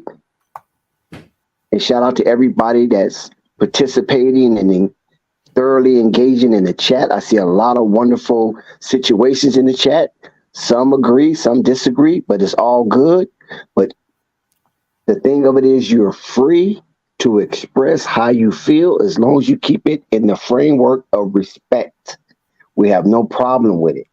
The NBA was a short field slate, and they had two of the leading teams in their respective conference, that is the Denver Nuggets and the Milwaukee Bucks, lead the slate of NBA games tonight.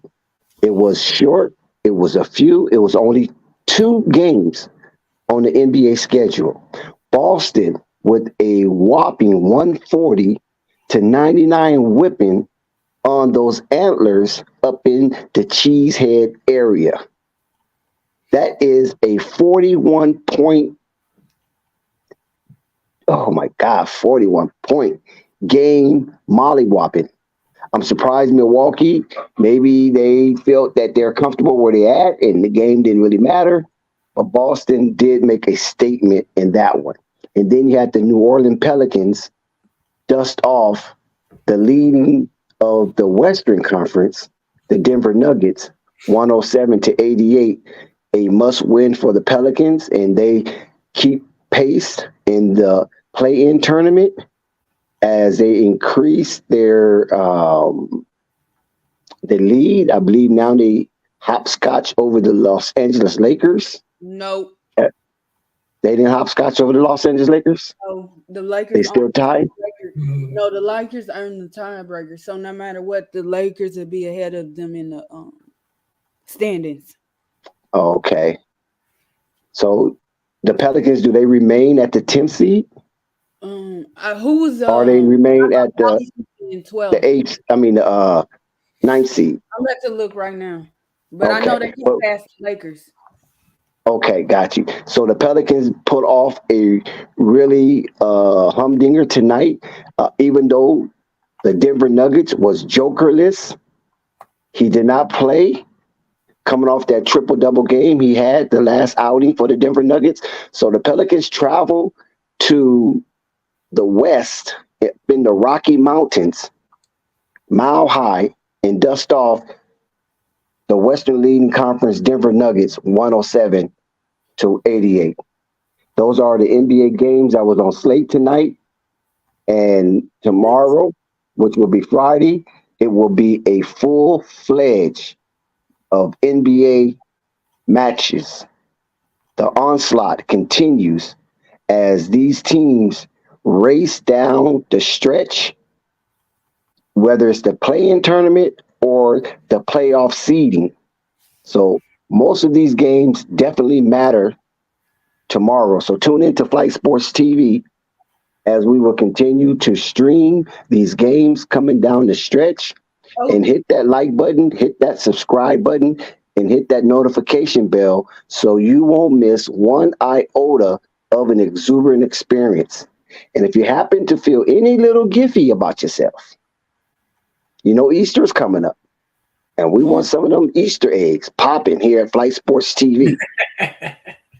Okay, Dex.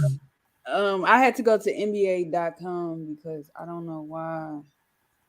ESPN, I guess they didn't upgrade. What's the name? But the standings go 10th OKC, 9th New Orleans, 7th Minnesota, and 8th LA. Well, that's changed now. I can give you an update. I have an update. 10th is OKC. Lakers are 9th. Minnesota is 8th. And the New Orleans Pelicans is the 7th seed. So NBA.com didn't update their thing yet? Must have it because I got the update right here in New Orleans Pelicans. They're the number 1 seed in the play-in tournament. What's their record? Okay, it's 39 and 38. Okay, they didn't upgrade it. So ESPN was right. But that's weird if the Lakers got the tiebreaker over them. I think But they have a better record than the Lakers right now. And They but in they got a better conference a half record. a game. Yeah, they're half a game above the Lakers. The Minnesota Timberwolves and the New Orleans Pelicans are actually tied, and the Pelicans have that tie break with the Minnesota Timberwolves. So all the Lakers have to do is win tomorrow, and they will be the 7th seed. Who? New Orleans? The Los Angeles Lakers. Oh, that's what that's weird. I thought whatever. I'll just wait till the play-in start. Yeah, they jumping up and down. So that section of the NBA is definitely going to flip-flop all the way down to the final game. Hey, if anybody, What you mean, Jessica? if anybody wants to know in the chat, that link that you've been seeing, and that's how you join the panel. And then The person that lets you in will, see if he can let you in or not. That's I how would like you do it. to apologize to Sky because Sky was right About the wins. wins of Sky is in the chat. Shout out to Jessica. No, whenever he appears. Oh. About remember, I don't think you was on the panel, Ray, but we was arguing about because I said the first 6 seeds or whatever. I said I think I did say 6 or all whatever I said. I just remember I said about the 50 games, and Sky was like, no, it's gonna be less than that because people got better and stuff like that as far as they wins, and only team to win 50 or Memphis ain't got 50 wins, do they, Dex? The Memphis what? Say that again. Memphis doesn't have 50 wins, right? No, the only team to have 50 wins in the Western Conference is Denver. Denver, yeah. So Scott was right. Basically, he said it was gonna be more closer and whatever. And no offense, but that this is why I say I hate that they added this play-in. Me we too. know why. We know why it was. listen to me. I know why it was the play-in was added, but if we go back to when there wasn't no play-in, multiple guys who was not going to make the playoffs, they was working their ass off. That's why now some of these players are kind of lazy because guess what? All you got to do is make the plan, and you're going to be able to participate in the big leagues with people who has winning records, who earned it. So that's why I was always a person who disliked the play-in. I know why it was. I know exactly why they made it for, but I was against it, and now we can see why. Look, you just said. Now we got one. Now you only got one team that may have got 50 wins, and may not ever happen anymore because now dudes are lazy. You call yourself you playing with the big dogs, but you're 24 wins and 35 losses. But because of playing, you can come in here and think you can play with the big dogs now. That's unfair. And you won't get into playing with no 24 wins, Ray. I come on, man. I wasn't being statistical correctly, dude. Then you gotta say facetiously speaking. Okay, all right, okay, all right. Because y'all funny. You know what I mean. You know what I mean. Here's my disagreement. I'm just seeing what Jessica said, and everybody keeps saying, "Oh, that encourages the people at the bottom not to tank." I firmly disagree. What I think what is now going to start to cause is that you're going to have mediocre teams that's okay, like Portland, Charlotte. I hate to call Toronto mediocre, but Toronto, Chicago, you have those teams it's no different than making the AC every year, but being in the lottery. I don't think that changes anything. Like when you say to tank, but per the eyes, like I think the eyes is good enough. You putting this in, just say you wanted to do it for money. That's all I care about. But to say it prevents teams from taking, no, it doesn't. They still have the chance to be in the lottery. Exactly. Okay. Purple baby. What about Miami? Right now, Miami is on the outside looking in as far as the playoff series, but they are the number 1 seed in the play-in. You don't want to see Miami in a playoff series? No, not if you are not in the top. If you don't, thank you, Purple Baby. We have to stop babying these players, these teams. I don't care. This Back is in the day, high school. Okay, hold on 1 second, Ray, before you go. Remember, Pepper Baby, the play-in consists of the 7th and the 8th seed. So you basically are talking about the 9th and 10th seed because the 7th and 8th seed would still qualify for playoffs if they didn't have the play-in. Right. Yeah. Like I just think it's dumb. Just like they bringing in the mid-season tournament. It's all a money grab and it's trash. Like I'd rather you add 2 more playoff teams than have like it's aggravating. Like they should have did what the NFL did. And to piggyback what Purple Bay is saying, yo, we gotta stop babying these teams. That's why they are celebrating being a 8th, 9th seed. Oh my God, wonderful! I am number 1 seed in the play-in. If you don't get that little baby out here, back in the day, the playoffs meant something. Back in the day, making it to the playoff spot, you know you was one of the king hunters honchos. You was one of those guys. But now, oh my God. No, please, I don't want to be here at the bottom. Wah, wah, wah. Now, all these guys are all these people are trying to defend this play-in, and I'm like, yo. I'm one of the ones who made it to the defended the playoffs. play-in. Can I I add like it. something? You made it to the playoffs. You made it to the playoffs. You was the big dogs, and those dudes fought to But get. Ray, you only talking about the 9th and 10th seed. That's it. 2 teams. No, The 7th and 8th. matter, bro. Let me say something. Why you think back in the day they was fighting as hard as they was? Because there was only 6 spots. They knew it. No, it's always been 8. 8 spots. 8 spots. Well, it's okay. Yeah, okay. My bad. Yeah, I had the numbers wrong. But they knew before it was a generalization of either you're going to ball out and make the playoffs or you're not. It's that simple. And the dudes. I like it. I like this. I like the play-in tournament. Now what they're doing is, you know what, you mediocres, we're going to give you a chance. And then hold up. Not only are we going to give you a chance, we're going to give you an extra chance. We're going to do a tournament. But you talking about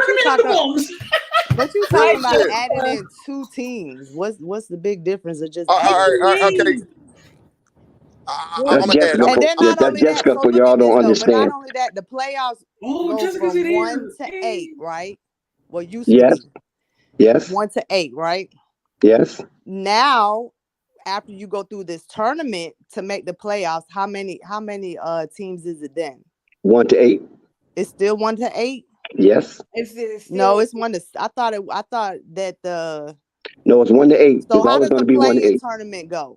The play-in tournament goes 9 versus 10. The loser is whoever eliminated. Wins out of 9 and 10 does what?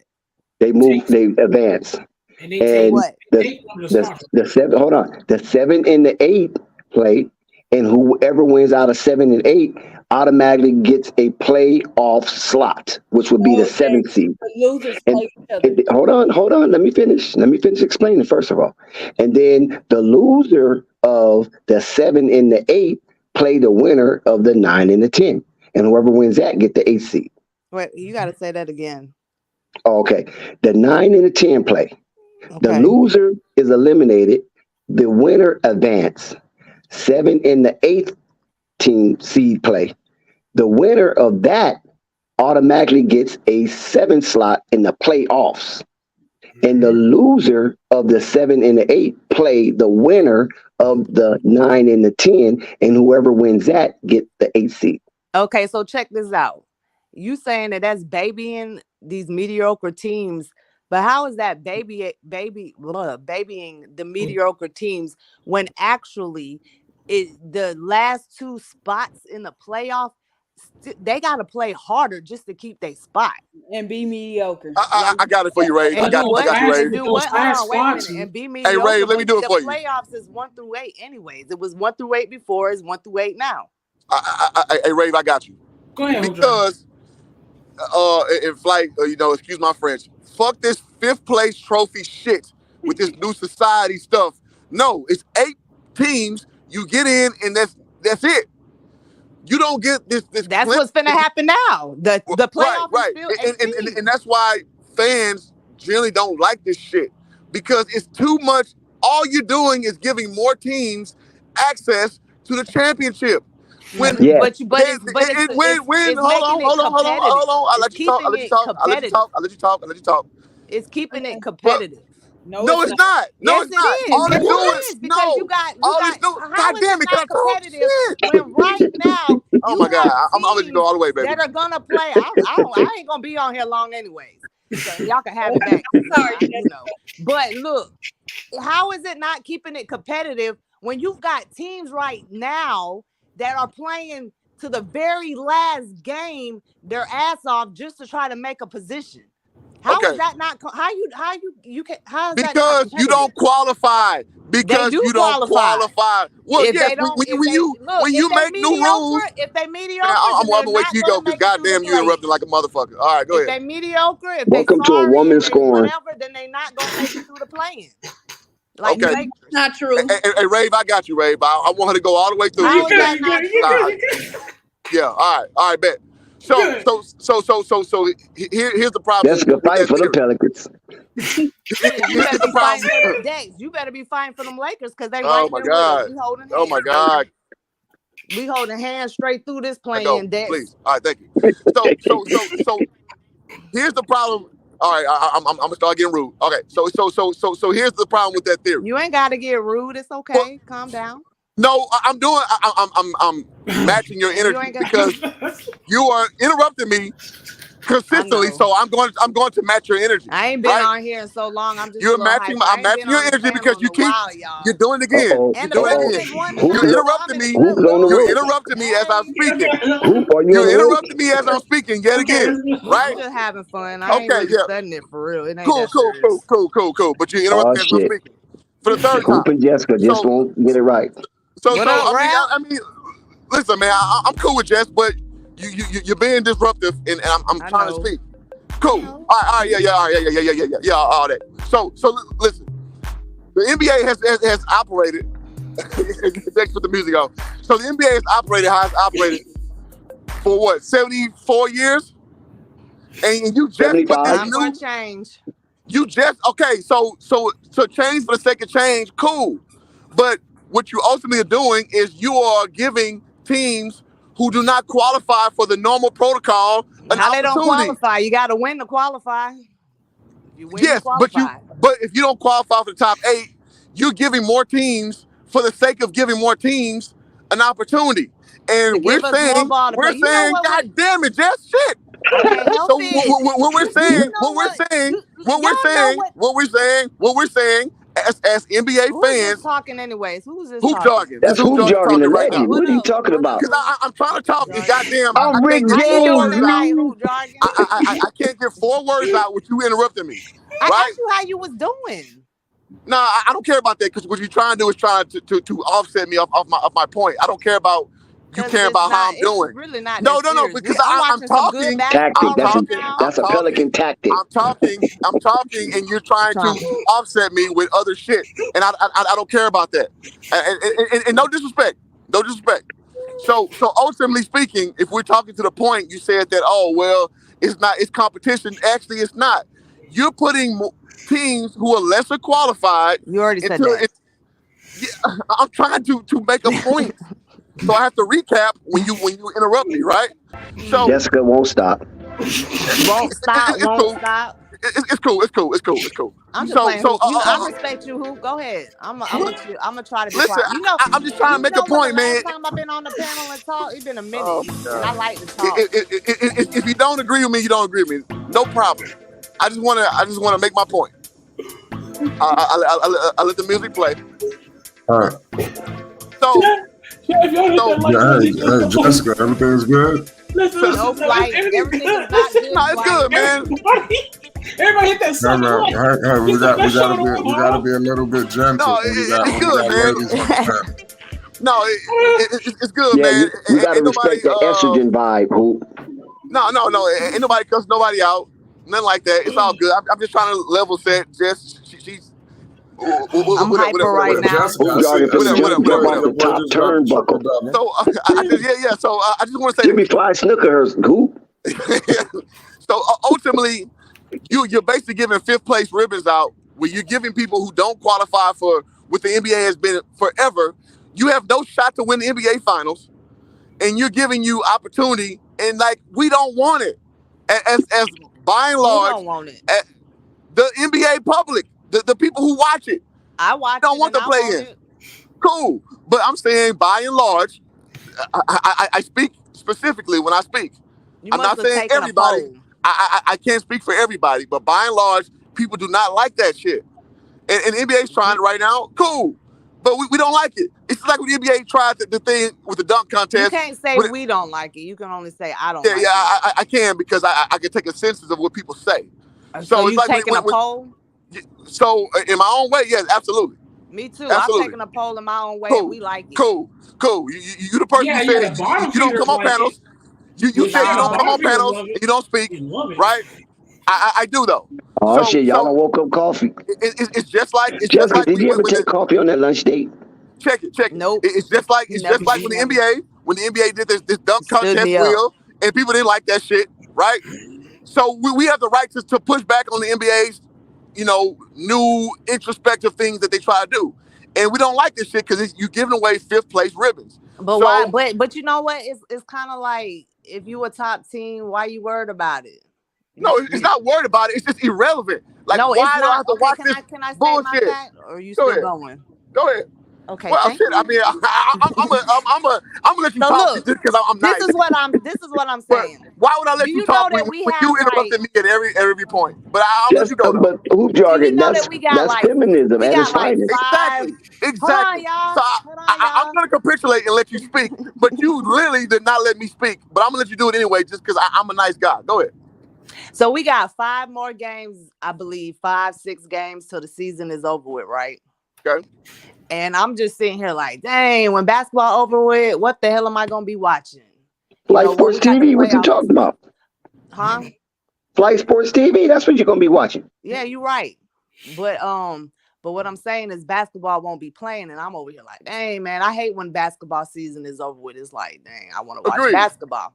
Agreed. But now we get a little bit more action, because right now is like at the end of the season, normally it gets a little boring because most people are either already set on the top or set on the bottom. But at the end of the season, it's kind of still hype. It's still action. It's still going. It's not like it's just like, all right, it's close to the end. It's boring now. We already know who top sees. We already know. Coming from a low-grade Pelican fan, I understand. Shut the. Lucky, I ain't gonna cuss. Okay. But the play doesn't add any length. You gotta understand. It don't add any length. These bottom feeders have to have hope. No, it don't. But it makes it more exciting. No, it does not. No, I promise you. No, and yes, coming from a Pelicans fan, I promise you, if it wasn't no playing, my team probably wouldn't be doing nothing. And guess what? You're used to losing. A little bit You're more used to losing. Real hard. You're used to losing. Who crushed your dreams like that? LeBron needed to. You talking to a Lakers fan. You used to losing, so of course you want more opportunity to be in the mix. I want more games to watch that's meaningful. And I love what I'm saying is not meaningful. Still more game. It is meaningful. For the bottom feeders, hope is meaningful for the bottom feeders. For bottom feeders, what I'm saying is right now. Most people are not used. They're gonna fight to the very last game. That don't mean shit. What you talking about? That don't mean shit. And it's exciting and it's fun. And I like it. It gives the have-nots an opportunity to be in the mix. And what I'm saying is the people who earn it, we don't respect it. That's what I'm saying. And it's competitive. My team is it's not. It's another game being played that we already know how it's going to go. Competitive. It's another game being played that we already know how it's going to go. Ain't no damn play Okay, so in the general aspect. Lord have mercy. Okay, in the general aspect, when they came out. On here deferring dreams. See, it's hard to argue. Lord have mercy. Listen. What happened to a dream deferred? Yeah. Who you over here deferring dreams? Hey, who Jordan? Listen, look. I'm glad you said that. No, I'm glad you said that. And I understand where Jessica's point as well. It's hard to argue people who seeing it now, because people are starting to slowly forget about how competitive the playoffs were when we saw the champion. We're not talking about the playoffs, though. We're talking about the interruption. The interruption is real. The interruption is real. Goddamn, nigga can't get 5 words out. Because you guys are trying to push out the Pelicans. Nigga can't get 5 words out. Y'all literally trying to push out the Pelicans. Here's what I'm saying.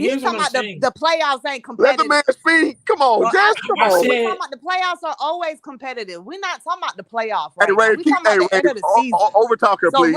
Yeah, the regular season. Yeah, the end. Oh well, nobody don't want to behave. I'm trying to. The reason I said the playoffs is because they don't want to behave. Okay. The reason I said the playoffs is because that gave a general fuel to the players who was trying to fight to that spot because they knew it was an exclusive spot. They knew where the gladiators could fight. You got more teams trying to fight now. No, but low teams are fighting each other now. They can also take you have more. But now they can take a spot from somebody who's already made it. That's false. But now they come to a spot where people who already made it. Will a play-in team sign Jello for a 10-day contract, please? The play-in was made. It was understandable because it was the How bubble, is that false? and it was the season ended quick. Xavier Sneed got a 10-day contract. Yeah. Yeah. How is that false? That nigga's trash. The music killing me. I ain't gonna lie to you. Who jargon?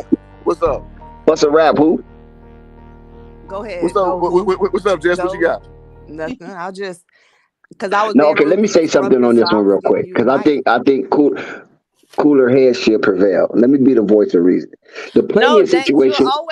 You're always the voice of reason. I promise I won't instigate. I promise. No, no. Because you and Hoop was classic. That was classic material. No, you're always the voice. That brought me back to the day, man. Okay, y'all go ahead it. Y'all release your trauma. I just came out here just to kick the shit with y'all for real. Well, it is Flight After Dark. It's officially Flight After Dark. I know I'm supposed to go to bed. I got work in the morning. You know what time it is over here? I got to pack for my vacation. I'm packing my suitcase. Do you hear me? It's 1:00 in the morning. I got work in the morning. So but Jessica, one thing I want to share with you is that I love your enthusiasm. I love how you went head to head with a YouTube legend in hoop jargon. That is classic material. And just interrupt you while I talk. Yeah, that's classic. Because who? Anybody can do that. You got the energy. You got you got full-fledged estrogen energy hurled at you vehemently. I did. You're right. And you didn't have your shield. You're right. I wasn't ready. Listen, Jess. No hate. No shade. Yeah, no. It's all fun and good. Already, man. I just wanted to just say what you was doing. So it is what it is. What I was doing. Interrupting the fuck out of me. Yeah, I was. You had hoop stutter. You had the wordsmith hoop stutter. Hype right now. I ain't talked in the minute I like to talk. I was interrupting you. I ain't saying. Yeah. I mean, it's cool, man. That's the thing I learned about just when it comes to that team, man. She gonna ride or die. You know what I'm saying? She gonna. Yeah, that's cool. And guess what? Zion come back next week, so I get to see him play before the season is over. Zion is fat. Zion is fat. Stop it. For anybody that want to hate, say what next. We saw Zion in warm-ups. He was barely fitting his uniform. Man, there y'all go with that. You see them loose buttons? That man out there man was skipping buttons on his jacket. Y'all some real life haters. That's why I had to real y'all. No, Jessica, you didn't see Zion warming up in his sweat jacket? How his buttons was being skipped? He put the top button, missed a few buttons, button the middle button, missed a few buttons, button the last button. You be pressing my buttons and you make me take it there, but I don't be hating on no players or no teams. All I do is root for my team. I don't hate on no team. Sometimes it's okay. I mean, to each his own. Listen, Jessica, we appreciate your morality. Okay. But everybody here don't have morality. Some of us are low lives like me. LeBron wanted to come back because look, LeBron all of a sudden got healed because they heard the fans. Oh, you don't talk about players? Reeves. LeBron said he ain't having that. Wait a minute. You just said you don't talk about players. Don't be a contradiction. I don't. But due to you, you make me do it. Well, how do I make you do it? Okay, come over, Jessica. I got a nice pillow for you. Did I make you do that? Let me say something right quick about the stuff. So, Jessica, about what stuff? What stuff you talking about? Right? I know you probably just paid attention to the Pelicans. I don't know how much you paid attention to the Hornets for the last 2 years, but do you think per how they were playing that they deserve to? Who is that? Who are you talking about? The Hornets or the Pelicans? The Hornets. Per how they was playing and how the team looked and how they was being coached, that they deserve to participate in. Hell yeah, let's watch. We getting a little bit more entertainment. Entertain me. Get out there and hustle hard. See if you get a playing spot. That's what we watch basketball for. It's entertainment. Hey, Mm. hey, Well, Purple Baby, to be honest with you, the Pelicans, they did falter 2 years in a row in the playing situation. But the Pelicans came in limping. They didn't come in fully healthy. So I mean, What? and they got shellacking both times. Yeah, guess what? And it wasn't me trying to disrespect your team. Like I was No, I scared that feel they was in you. the playoffs. It is what it is. I know how my team is and how I my thought team they play and where they sit at. underachieved this year. Who? For them not to be a top 6 seed, they disappointed me. I don't. Who did? Who disappointed you? That's only because of injury. It's the same story. It's a different day. You feel me? So I mean, we can't. That's by the grace of God. We can't stop what comes. Injuries. It ain't like somebody just said, "Oh, I ain't gonna play." Injuries happen. We was taught. We was number one for a while. Injuries, and then we fell down a little bit, and we still fighting our way back up. And that's why you are so vehement about the play-in, because that would be a ultimate cataclysm that you went from first to worst. Back up to the best. And so the play-in basically is a safety net. Let me tell you something. Hold on. Let me tell y'all to something redeem real quick. First of all, let me say something a seesaw season for the because if you Pelicans. take the best player off of any team, they will probably do the same thing. And you finna make Who's me your lose best my player? voice talking to you. Who your best player?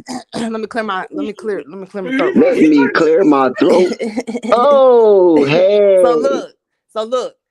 If you take the best player or two players, because we did not have BI or Zion for a good chunk of that time, off of any team, they would do the same thing. Except the Memphis Grizzlies. You basically played with your best player on your team the whole damn season, and your team was always. There's an exception to that rule, the Memphis Grizzlies. Say what? There's an exception to that rule, the Memphis Grizzlies. That's why I threw in two. But maybe John Moran ain't the best player on the team. Ooh, low blow. I'm just saying. That's interesting. That's debatable. So I'll give you that. Okay, then. That's so a you good take comeback. the best player off of every team, they probably do the same. And then I said two players because we didn't play with BI and Zion at the same, for CJ had to hold it down for the team. I've been saying that. You making excuses now. Now you making excuses, Ward. Who making excuses? I don't care. It's facts. It's facts, though. Who Jordan left us? Raven Dix.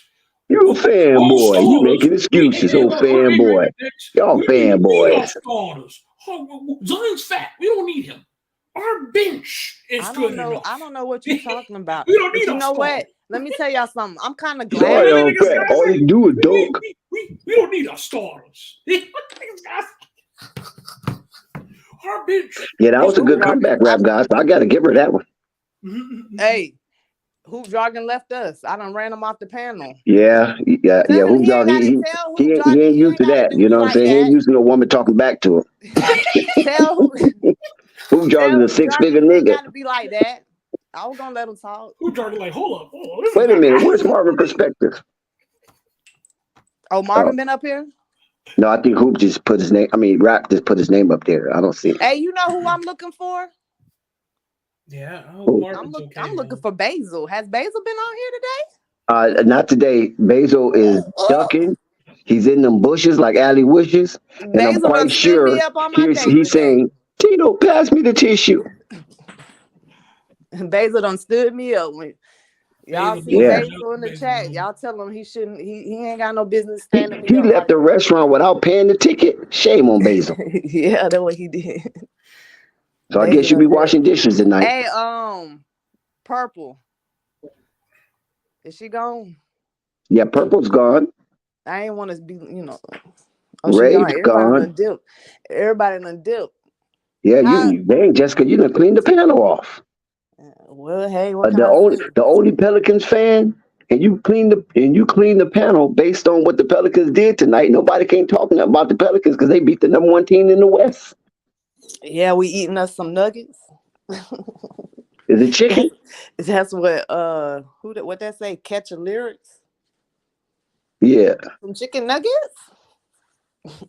Yeah, Basil should be here representing them Nuggets, man. I know the Joker didn't play, But still, they was at home up in Mile High in them Rockies, and it's Well, you very know. difficult to win up there. Yeah, Joker didn't play, Zion didn't play, be like that sometimes. Yeah, when I saw Zion in the warm-ups, I was like, "Oh, Don't start. okay, all right, Jessica.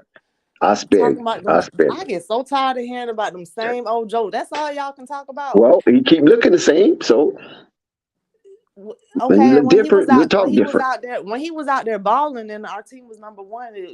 He still was Fat Boy, right? Shout out to old Canada. Um, you guys surprised the whole NBA like the Chicago Bulls did last season.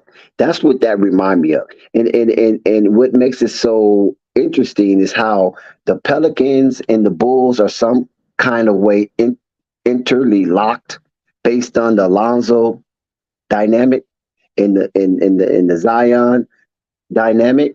So we watch both teams in different seasons go from first to basically worse.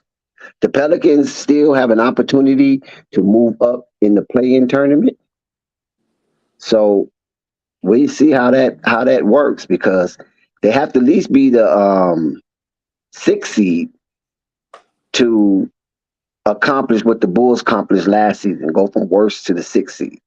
Man, the Bulls I mean, lost in the first round. first to the 6th The seed. Bulls lost in the first round, just like the Pelicans. No Oh, matter how Vern, you, where it don't Vern at? matter how you get there, as long as you get there. I don't see no Uncle Vern. Where Uncle Vern at? Now I get the whole panel to myself. Oh, here he comes. Everybody done deal. Nah, Uncle Vern coming for you, Jessica. I don't care. I heard Uncle Vern talking that junk the other day. Are you there? I did. Hey, Jessica. I was finna do it. I'm still gonna do it. It don't make a difference. I love you, Jessica. And I wish you would have said you was wishing it was me that you wanted to talk to. I said, damn. I said, damn. Jessica said she wanted to talk to somebody. She was missing somebody. I said, let me hear him get up on there. And I had to get somebody to drop. Shout out to Rap God Reloaded. I had to get somebody to drop the link so I can say, hey, Jessica, here I am. I know, Uncle Vern. They all left me. Yeah, I heard you. I heard you when you said you ran off for the same bar, but you ran off No, HJ. Jargon them left me. And Rave. Rave and Purple. Yeah. The whole panel done dipped on me. Hey, well, you know what I'm saying. Hey, I ain't dip. Me Except and for Dex. me and Because Dex like getting on my nerves. me and HJ have had our partners of ways too. So I understand what you mean. You know what I mean? What you said, Uncle Vern? Uncle Vern wrong. What he said? Let me Say slow that down. again. I said me and Hoop Jargon had our partner of ways too. So I understand what you mean. Yeah, I was really just being silly. You know how you be tired and it's late at night and you just when you tired, you just get a little goofy. Yeah, you just want to get to the point. You want to make sure they understand the point. I understand. I do that. Yeah, we don't need no lectures. We don't need no lectures sometimes. Jessica was up here rattling medullars. Lecturing folks. Hey. No, sometimes you need lecturing. I like wake up at night. Hey, Jessica, I try to tell Dex that all the time. I really be trying to, but he really be getting it, but he really don't want to get it. But I understand, though, but I got to wait till he get it. Sooner or later, he gonna get it, Jessica. So I'm lagging, Uncle Vern. Well, I'll have to slow down for you. I'll have to slow down for you to catch up, my brother. And that ain't me in the background. That's Jessica. Oh, okay. Her little friend that came through the window. I was in the elevator. Nah, your little friend came through the window because you can't come through the front door because your son might see him. Yeah. Hey, Dex, but no, I shouldn't have Dex. I stay on the highest level. He can't come through them. Can't nobody come through them windows. Yeah. That's what You ever seen Animal House? You ever see the movie Animal House? How they tie the sheets up? What, one or two? One. Huh? Oh, okay. Animal House, the movie. I don't you think never I've heard seen of that? Yeah, it's a cult classic. Yeah, what's the name? John Belushi. Who that killed himself was in that? Yeah, John Belushi. Yeah, Belushi. If somebody, Dex, you just love talking junk. Talking junk about what? What Dex talking about? How'd you get into your car that fast? I was on the elevator and stuff. and I just walked to the Wilt right here in front of the door. And as soon as you get off the So elevator, you live in them high rises over there by the stadium? by the water, by the Yeah, beach. yeah. Isn't that by the stadium, right? Say You know how you what? come over that bridge in Jacksonville? Which one? The football stadium, Jacksonville Jaguars. You know, I ain't never been by the state. You know, I ain't been living in Jacksonville that long, so Oh, Jacksonville's pretty big. You know, I'm from a little yeah, yeah, country yeah. town Jacksonville's pretty big, yeah. in Georgia. You know, I'm from a little country, little area in Georgia, so I don't really be all around Jacksonville like that. I be mainly on the south side. Sometimes I Oh, okay. go to the city part. I guess that's what you call it. But Jacksonville's a nice looking city, though. You know what I'm It's saying? just When you go over there big. on It's the other big for side of the no water, reason. yeah, that's a nice city. I've been in both sections of Jacksonville because Both. yeah, I used to help out at the food bank in the missions down there in Jacksonville Well, I'm still learning near Jack. downtown. I've been here for 2 years, and I'm still learning this Yeah, place. because some parts of Jacksonville is like country, right? And then the Yeah, other it's part is like like city, and then they got another section that's upscale. right. It's like big for no reason. And no, you know what the thing about it is, huh? But I ain't never been to the Jaguar Stadium area. Not that I know of. I mean, yeah, I don't know. I ain't never been there. Oh, okay. Let me put my seatbelt on because you gotta drive with your seatbelt, everybody. Yeah, don't be ashamed to wear a seatbelt. You're never too cool for that. I know that's right. I get a You ain't chauffeur. gotta worry about nobody bothering you, and it can save lives. Yeah. Seatbelt. Yeah, And so I'm don't getting ready to pack up and head out the country. Got to get my dust my passport off once again, and so get somewhere real comfortable. I can't wait to live stream from it. where you think you going? I will not tell you Why I gotta be a secret? because Because what? did everybody pay their taxes yet? Because I sure haven't. Paid your taxes, Uncle Vern. He done Uncle did Vern, you them. paid your taxes, and people gonna come looking for you. Dex, let me just put it like this. Only taxes I be paying when I come up out of the store and going back in the store. The rest of that, they taken care of, Dex. I ain't my accountant take care of all those, you know what I'm saying? Do you guys have state taxes in Wisconsin? Yeah. Oh, you do? Well, Because well, Florida well, don't. Florida well, don't have state taxes. no, I take that back. Yeah, in certain ways, but no, they don't have it like they got it in Texas and California. Like you speaking like that, no. They No, ain't got. Texas don't have state taxes. Oh, that's okay. California do. No. Yeah, yeah. Wisconsin got state taxes. Yeah, you got to pay Oh, they taxes. do? Yeah, Oh, okay. Wisconsin ain't like California, Texas. Yeah, okay. I got the wrong understanding because I know when I was in Texas, I loved it, boy, because you didn't have to pay no taxes. I loved it when I Yeah.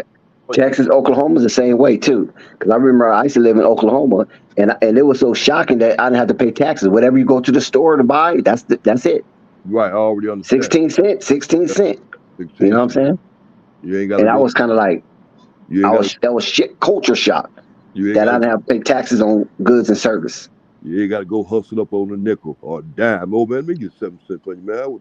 I'm from Texas, man. I thought we got to pay this money. Man. What? Where's taxes, man? Who this money going to? Yeah, I know how it is. Yeah, Dex, I understand. Yeah, man, it's rough, man. It's rough. But they hike up the tobacco and alcohol products though. That I think offset the state taxes. Okay. Yeah, it's Fuel always like gas. ain't nothing in life free. No, Oh yeah, right. You're right about that. get you on the other end. They get you on this one. They'll on one end. They get your team. Get you on one. Get you on the other end.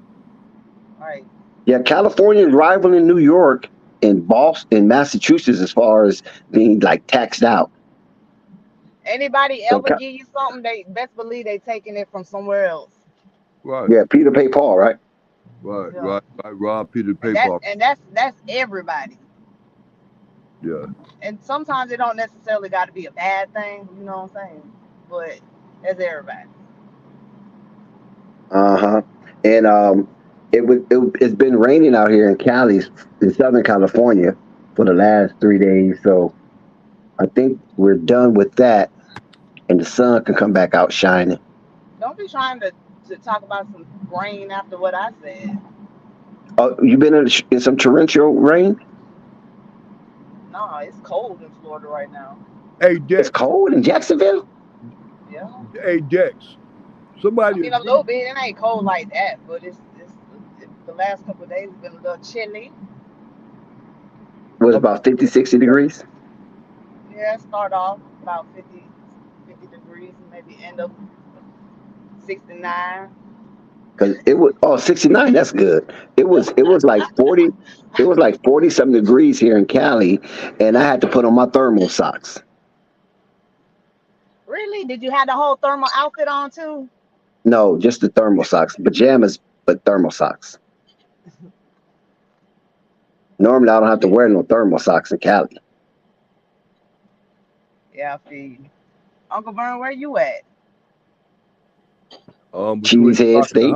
between the rock and the hard place now, because I'm trying to get Dex attention. Dex, somebody is really trying to get your attention on the TV screen with these they talking, they having a whole complete conversation with you. Oh, about California? Yeah. Yeah. Hey, What's shout the out temperature up there in Montreal? We got somebody from Montreal. See, flight is global.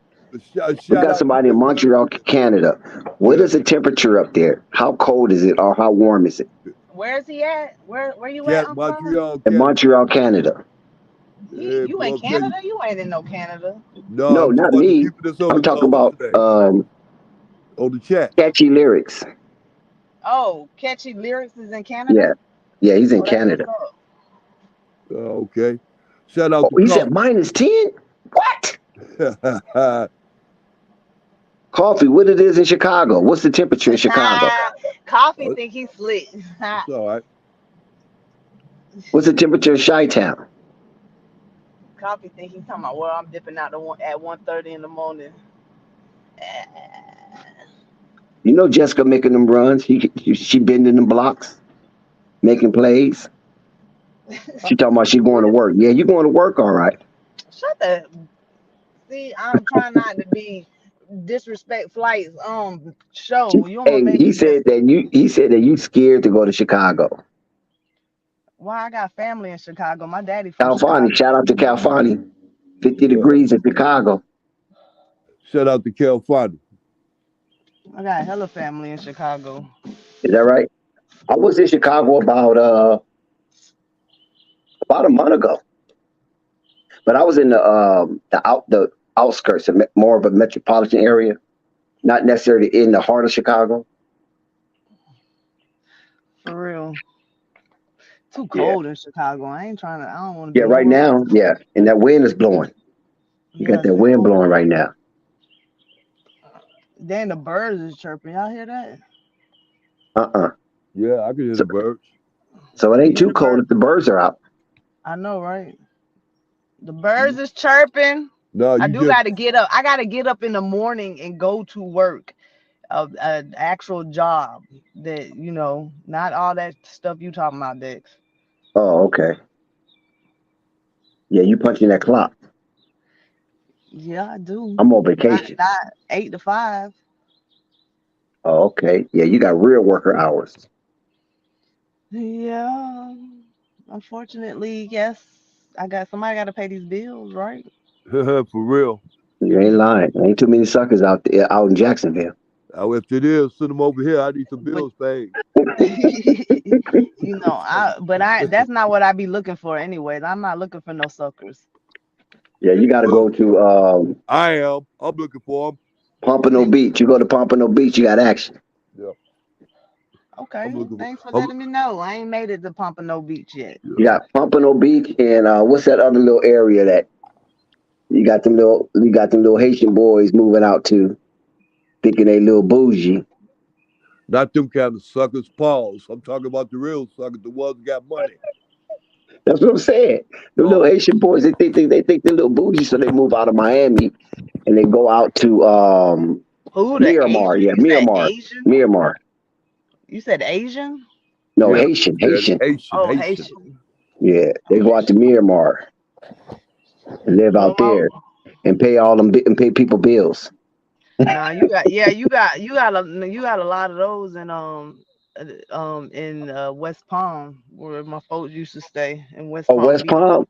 Yeah, I know Yeah, West Palm. I've been to West Palm. I know people stay in West Palm. yeah. They what's the I name? probably done They lived traffic everywhere it in out there. Florida. You gotta be But did you know? But traffic it. did you know that? Destin, Florida has the prettiest beaches.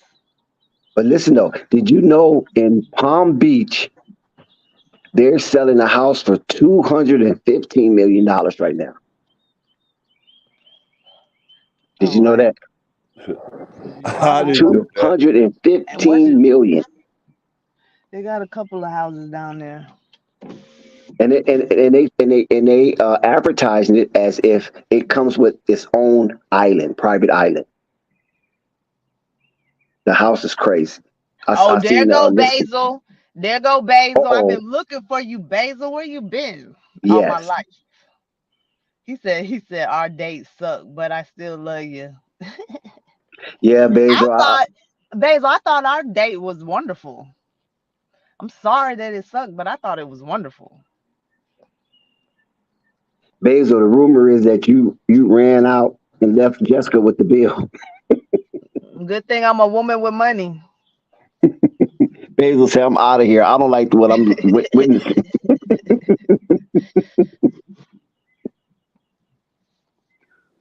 Yeah, that's Y'all went on the date for real, Jessica? The Denver and the Pelicans versus Pelicans. the Denver. Jessica went all the way up to the Rocky Mountains, man, through all that snow, and Basil left her hanging with the bill. Shame That's on all you, right. Basil. Whatever I that might bill is, Basil, look. just donate that to Flight Sports TV. Look, that's all right because I might see him again. I don't know. I think y'all done. Not if we play in the playoffs. Oh yeah, you're right. If you get that 8 seed, you definitely will see him again. I don't think it'll be no way around that one, Basil. You can't call in sick that day. Nope. You got to face the music, right? Ain't it something when you stand somebody up and you run into her again? You might Yep. be on a date with somebody else. But I'm not too mad at Basil. I know he takes it on the chin when Denver falters to a low-level team like the Pelicans. But they didn't Really have that. Joker. And we No, they didn't have didn't. Zion. Yeah, but See, y'all didn't have Zion for a long time. it don't matter. He's still a part of the team, and Zion makes a difference. Okay. See, that's what I see. That's what I don't like because when everybody discuss these teams, they always want to bring up the players that's not playing, but they just forget about Zion as if he's just not in the NBA. And I'm like, bro, we still have a player, our number one player, not playing. That makes a difference. Hey, That's okay, facts. Thank you, Flight. Flight, before Flight, come on, Flight, just 1 second. Let me say this though, Jessica, about that You though. Look, you think because you heard Flight about ready to chop it off? Hey, Jessica, Zion been gone for a long time. They didn't already came up on the fact that they was playing without Zion. Now all of a sudden, But Zion coming back next week. Yeah, if y'all watch the Denver game, they pretty much the ladies I kind of seen him. said it. That's what I saw him at the No, it's pregame. not about seeing it. The lady literally said it. Well, listen, we're gonna pick this conversation up tomorrow, Jessica. You were delightful tonight. We look to see you tomorrow. You electrified. I don't know, Flight, because everybody dipped on me. No, everybody's still here. From earlier, Jessica. Who Dragon left me? No, who Dragon? He's still here. He plays on mute. He's coming back. But we definitely want to hear your expertise. Your Pelicans are balling. We're gonna continue to bring more and more content to the people. I appreciate everybody for tuning in tonight. Tomorrow is Friday. We're going to run all night long. I appreciate y'all for tuning in with Flight Sports TV. We got a lot of uploads on the streets. Keep the people buzzing, man. I want to thank everybody for your support. It's much appreciated. Shout out All Access Deck. Shout out Rave. Shout out to Canada. Shout out Jessica, Uncle Vern, Rave Kingdom, everybody that pulled up. Peace and Flight love. Sports TV, man. That's my dude. I rolls with him. You heard what the man said. It's Flight Sports TV.